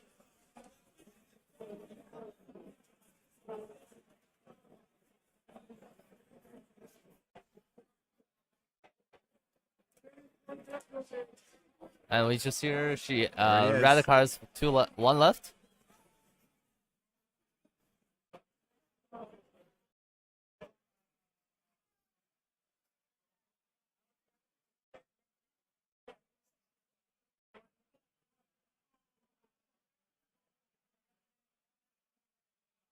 He has failed to save, and the wolf has been pierced. Yep. Goodbye, Wolf.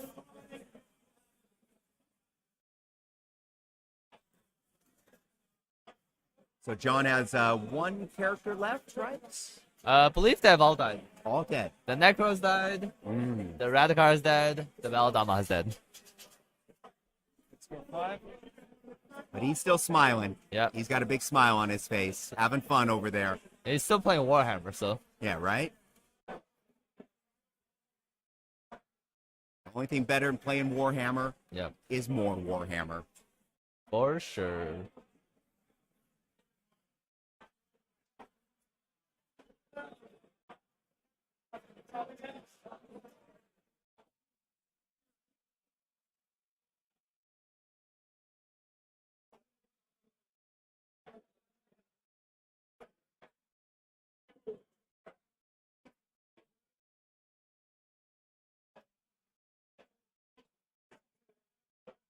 Nice save.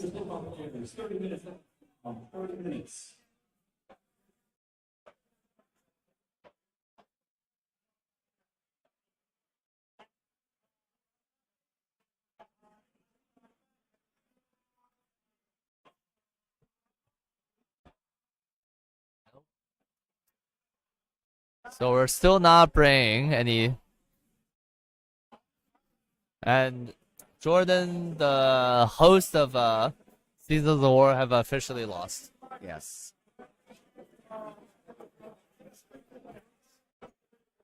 Remember, we are working on a 20-point differential system for game scores. Yeah. So So all the 7 point scores will add loss up are to not 20. 7 points is not the worst.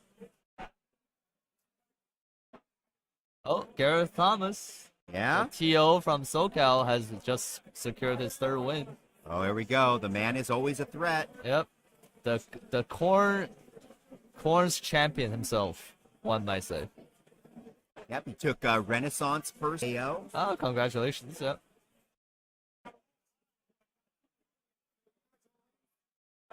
And if you get a chance to head down to SoCal to one of the events he's running, top stuff. Always Old fun. Town Throwdown. Old Town, variation of Old Town Throwdown, no matter what it is. Oh, Gareth Thomas managed to beat down Caleb Walters. So Nice. that's a tough opponent. Yeah. Rich Hanna, one of the common battle report participant on the Seasons of War, Yep. had just secured his 3rd win against Jeremy Gargans. Jeremy Hulk. Well, congratulations to Jeremy. Very nice. Yeah, there's about half the games look like they're finished, maybe a Yep. little more. Looks like Zach Pfeiffer of Tabletop Titans has another win under his belt. Oh, that's from also your area. Yeah. I saw Bridger Hahn also here from Tabletop Titans. Oh, okay.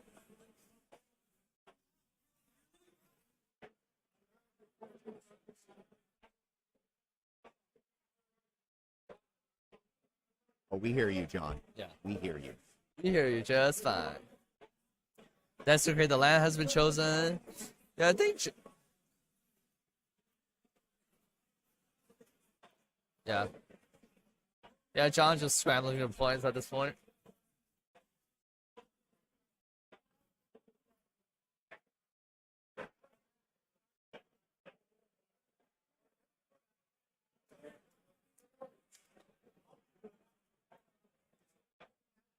"20 zombies, and then the Graveguard has to come in this turn."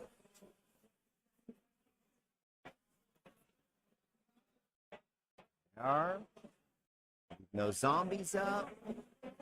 Ran as predicted.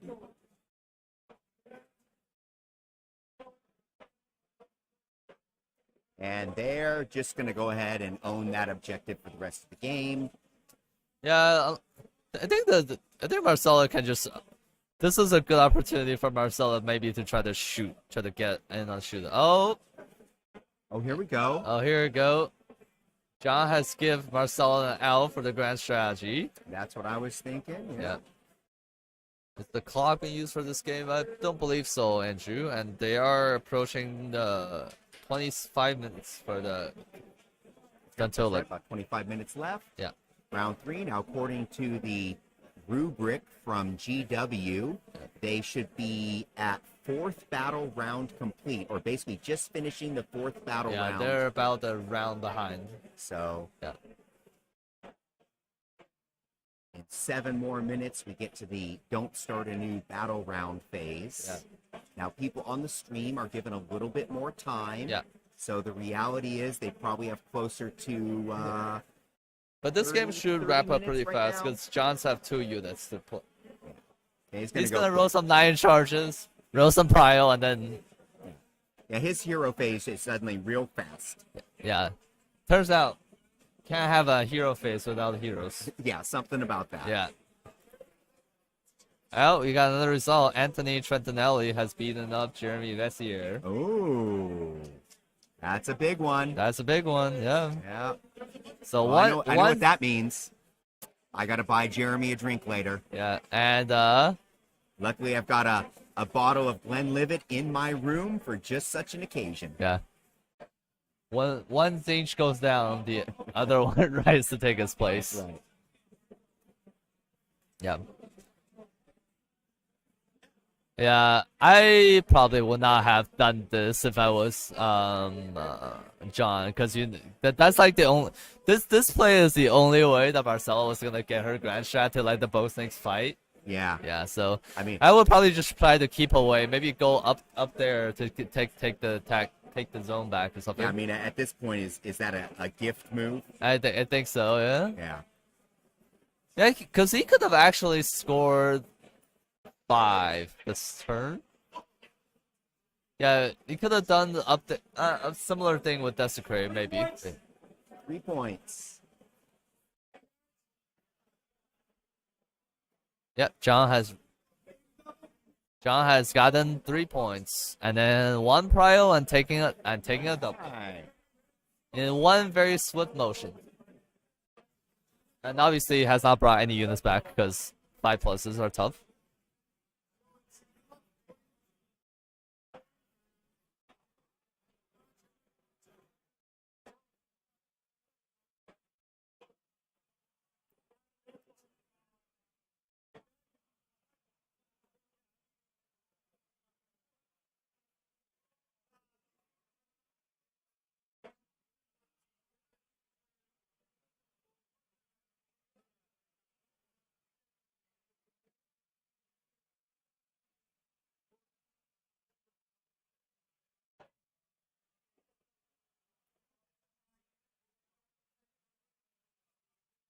So let's see what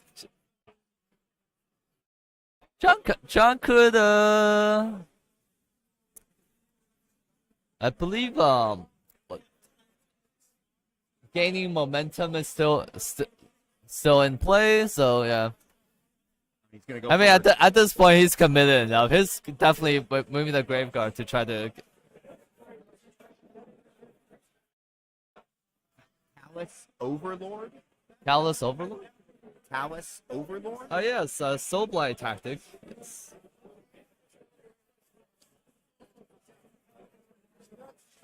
So Callous Overlord, for those that don't know, pick one friendly summonable unit that is more than 3 inches away from all enemy units. You complete this battle tactic if that friendly unit is destroyed this turn. So some wolves are about to run it down. That's very interesting. Is it Tristan? Yes, I can tell you. I will tell Dana that you said hi. The Graveguards are coming in, and then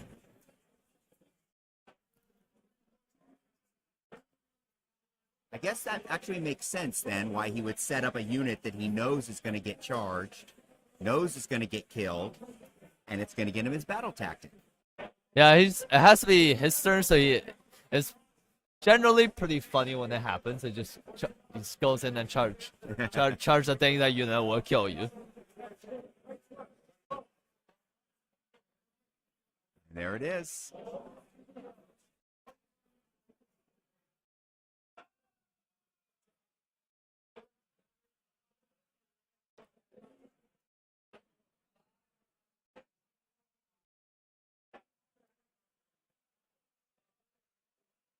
Oh, the Unleash Hell.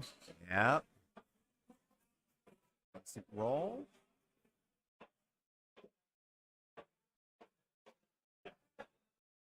And once again, thank you everyone for watching, joining us at the Nova stream. Or just winding down day 1. Lots of game been played, lots of sweet moments, lots of crazy dice as usual. I see a lot of smiling faces. Yeah. I heard one army get dropped earlier, but no table flipping. Never want to hear that. But yeah. There is a nightmare sound that happened, and everyone in the room turned their head.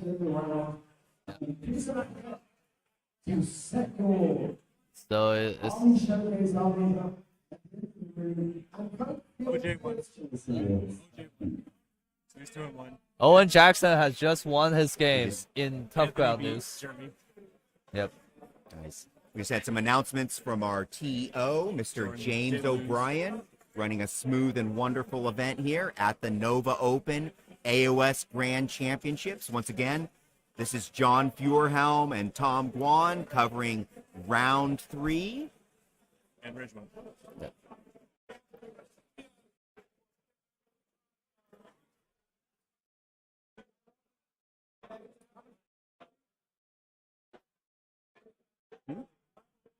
drink.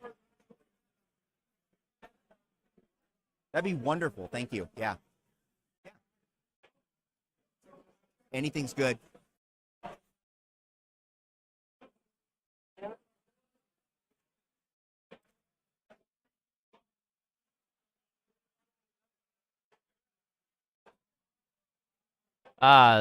There's a mistake in entering the results. Garrett Thomas has actually lost to Caleb Walters. Oh, Yeah. okay.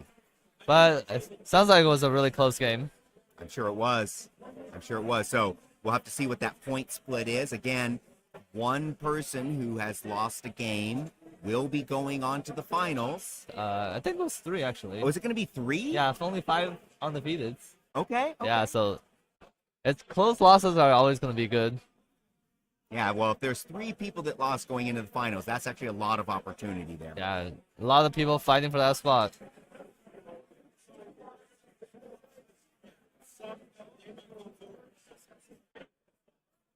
Of course, make sure you join us again tomorrow morning.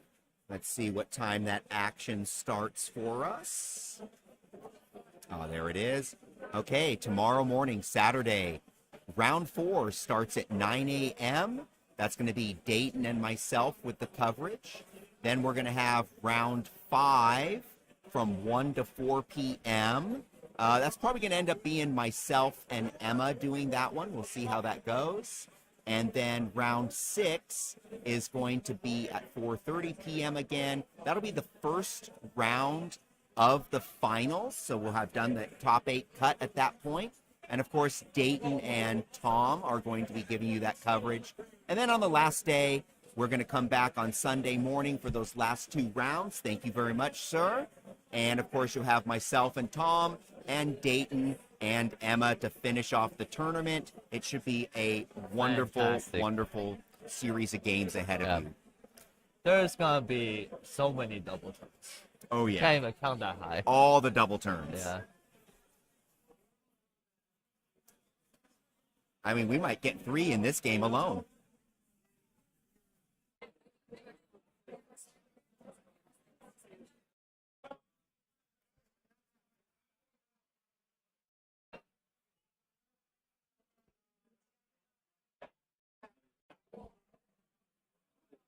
So now Marcella has officially finished her grand strategy. Yep. I guess technically this Marathi up in the top right has to go poke some zombies. Oh, does it? Yeah. Okay. So that doesn't count as a single unit with the other Marathi? She's still 2 war scrolls, so. Fair enough. But the zombies can't redeploy away, so. No. And then at this point, the Dodgers can't because +1 to charge, so she cannot fail the charge. Cannot fail the charge. And then that's it. That's it. Grand strategy achieved. Yeah. So a 1-point differential. Again, we'll see what happens in this last round.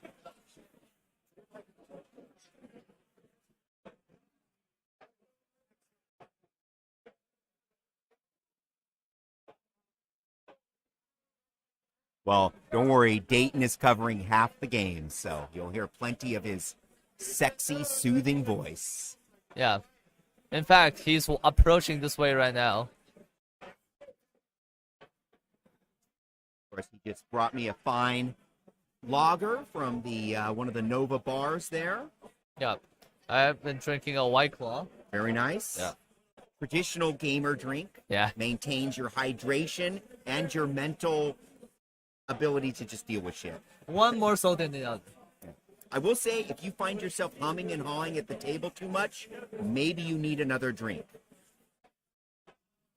Alcohol makes for fast gameplay. Dayton is currently fully dressed.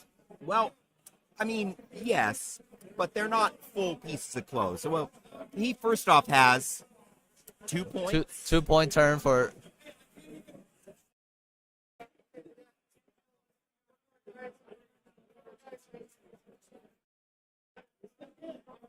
And John has failed it again. So, Dayton has some really cool Vans on right now. I'm being a fan of Vans myself. I'm enjoying these variety of pineapples. No symbology I can think of associated with wearing pineapple clothing. And then, of course, he's got his Tough Crowd socks, his fine Tough Crowd basketball jersey. And are those Tough Crowd shorts he's wearing? Yeah, I'm not sure. It might be, yeah. They're pretty cool, whatever they are. Very stylish. This might just be, I think they're just gonna work out. Marcella's gonna score 5 for the last 2 turns. Yep. And then get her grand strategy. So Yep.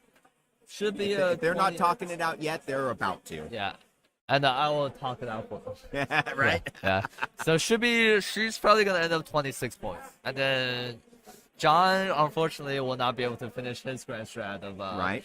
having more Soulblight units in Marcella's territory.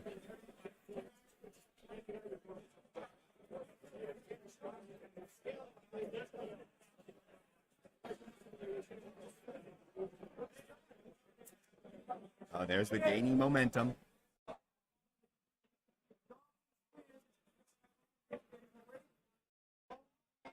And yes, for those that know, it is still only Friday. It's only Friday. I've been here. I feel like I've been here for a week already. I'll tell you what's under those shorts. Pure Canadian sexiness. Yeah. It's a lot of mass.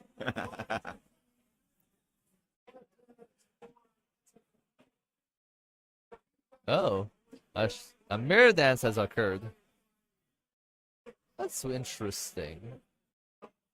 Because I believe they cannot move.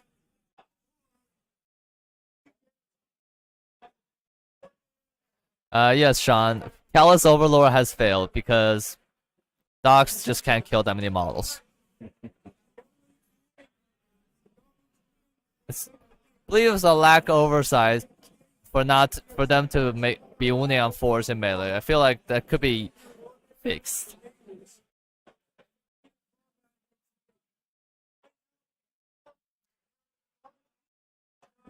possible that Marcella brilliantly positioned her models to get just enough attacks and leave a model or two.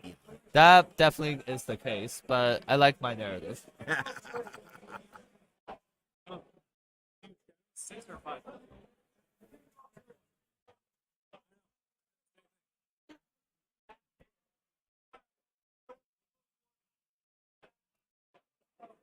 Momentum has been gained, which I assume has the one graveyard. Yep. Oh, the double shoot is happening. Yep. You see that big old handful of dice again? Yeah.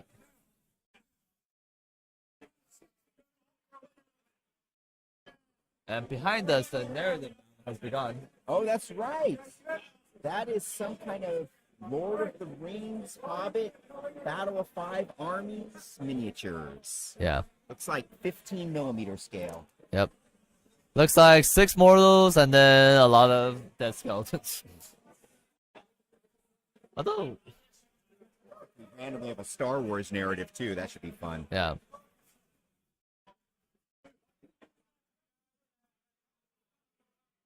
Six mortals.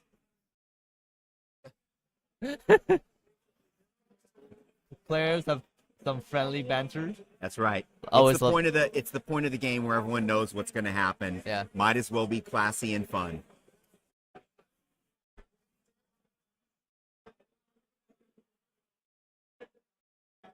Gotta appreciate, folks, that after a long day of gaming, a lot of concentration, a lot of focus, a lot of pressure, still maintaining a smile, still enjoying themselves, still staying classy. Yeah, John is great. Yeah. We had a good time when we were in New Orleans. You can tell. He seems like a cool dude. Yeah. It's in the beard. Beard does make you more powerful, as I've heard. I know I some years ago wore a much weaker beard, and I was on the GW live stream. Oh. And unfortunately, myself and Tony, my opponent, neither of us had strong beard game. Oh, no. So those GW announcers, they were pretty rough on us. But you know what? I resolved to fix that, and so did Tony. So we came back to the LVO the next year with nice thick beards, no more of those weak beards. I unfortunately do not know what that's like. A little challenge. Now, see, Yeah. I can't do what John does. I can't do much on the sides here, Yeah. so. Yeah. It's just clean as a baby, Fair and enough. just with some random hair sticking out here and there. Be fair, I think I was Funny. in my 30s before I could even grow this, so Yeah. it'll come. And here we see a bunch of snakes shooting some zombies.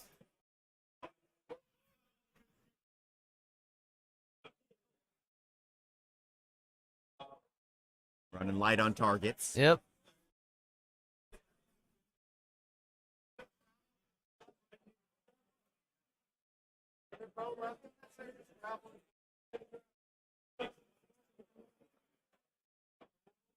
Carefully positioning some units.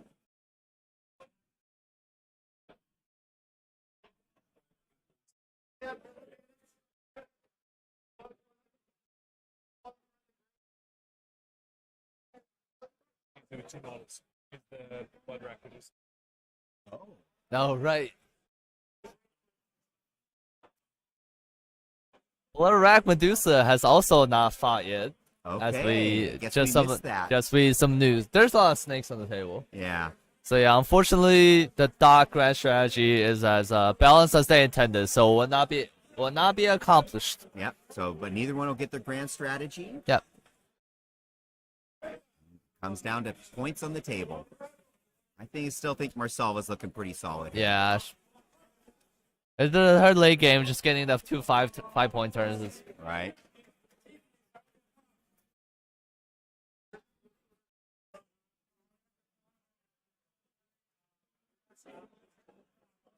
Age of Sigma plays you have 10 minutes left in the round. John has just asked Marcella to please table him and end the pain. To the showcase of Mercy. It's time for the mercy kill. It's like the little league. You're done. make your players And oh, there's the mercy strike. There's some shots. Oh, that's a lot of hits.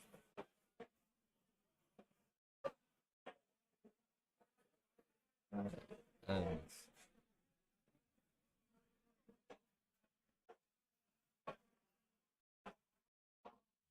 John being a above table player, reminding Marcelo of a little thing Yeah. to her advantage and Yeah. his disadvantage. John is what we call in the business ready for dinner. Ready for dinner. That's right. Funnily, I am too. Yeah.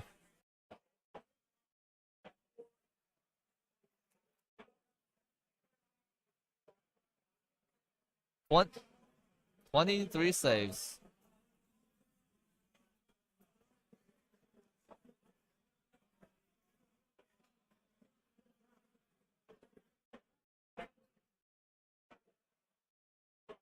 Oh, I didn't notice they actually have been playing with a chess clock this whole time.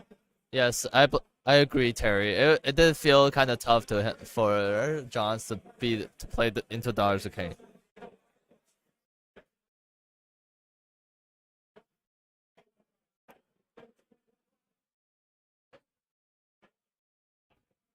And the zombies are dead.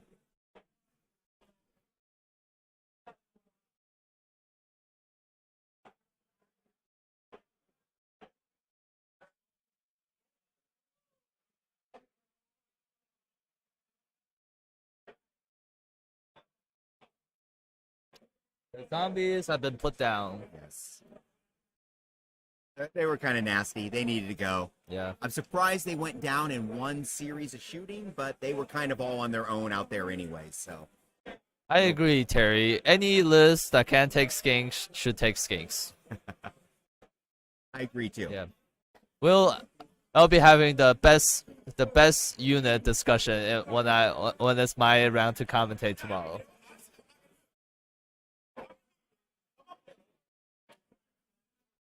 There's any discussion of best unit, the one fallacy people have is not defining what best means before you start the discussion. And I often find that I'm having a discussion with someone who has a whole different meaning than me when it comes to stuff like that. Yeah, we're talking about looks, right? Yeah, that's what I mean. Yeah.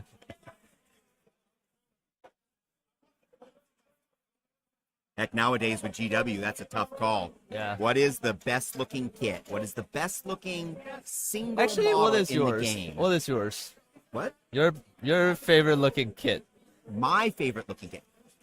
I'll be honest with you, I'm still a big fan of the Vermin Lord kit, particularly the Vermin Lord Corruptor. There are just some beautiful details in that kit, so that's where I'm going to put Mine my is my the. mark. I love the Vermin Lord, but I still love the Keeper of Secrets. Oh, the Keeper of Secrets. That's an amazing kit, too. It looks it's too nice. I will say that the Keeper of Secrets is probably the best painted and finest model in my entire army. So, something to be It looks said fantastic. It's so good. It's such a good one. there.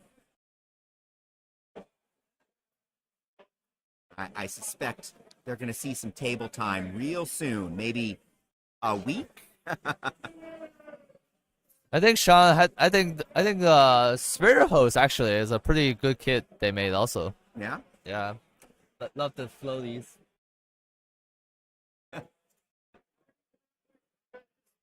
And I think we are officially out of undead models. Look, yeah, definitely. The blood has not flown, Yeah.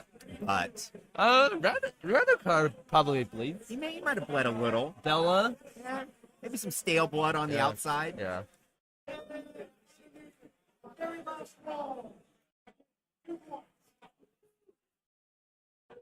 And they're shaking hands. And good and job. that's a game. And that's a good game. Yes. John expressing a small Gratitude. gesture of emotion. Gratitude. He was very. Yes, gesture of gratitude. Yes, gesture of gratitude. All right. And that is it for us. That is it for us. We're not even going to update those scores. We're just Nope. going to call it an end of the day. Again, thank you very much. At the end of the day, everyone's a winner. Everyone's a winner. Yeah. We had a bunch of Like winners, that. 2 fine champions on the table. We might see one of them back again late tomorrow We or could see later both on. of them. Maybe both of them. We'll see Yeah. how it works out. All right. Nice game, John. Well played. I mean, I don't know what I could have done differently, right? I don't know what you could have done differently All right. either, but I can't wait to listen to the podcast where you guys are like, this fellow, what's he doing? oh, No. don't watch. No, Well- don't listen. Oh shit, there's a chance you could listen. It's on YouTube. No, we no. only, you know what? Someone else walked up and talked shit for a while. That wasn't either of us. Yeah, please. What time are we back tomorrow? Okay, so here we are. The mic was on for all that. Oh, sorry, folks. No. Oh, little behind the Behind the scenes scenes. action. Okay, so here we are. Again, thank you for joining us. We'll be back tomorrow at 9 a.m. for round 4. That's going to be myself and Dayton Aubrey. This has been John Feuerhelm and Tom Guan. We were previously joined by Emma Mangles and Dayton Aubrey, your live stream crew for the Nova Open Age of Sigmar Grand Championships. What an amazing day of gaming. Awesome top players, wonderful people sitting next to me in the co-host chair. This has been a spectacular and fun day for me, and now it's time to go drink a lot and maybe eat some food. Everybody, it's been a pleasure. We'll catch y'all later.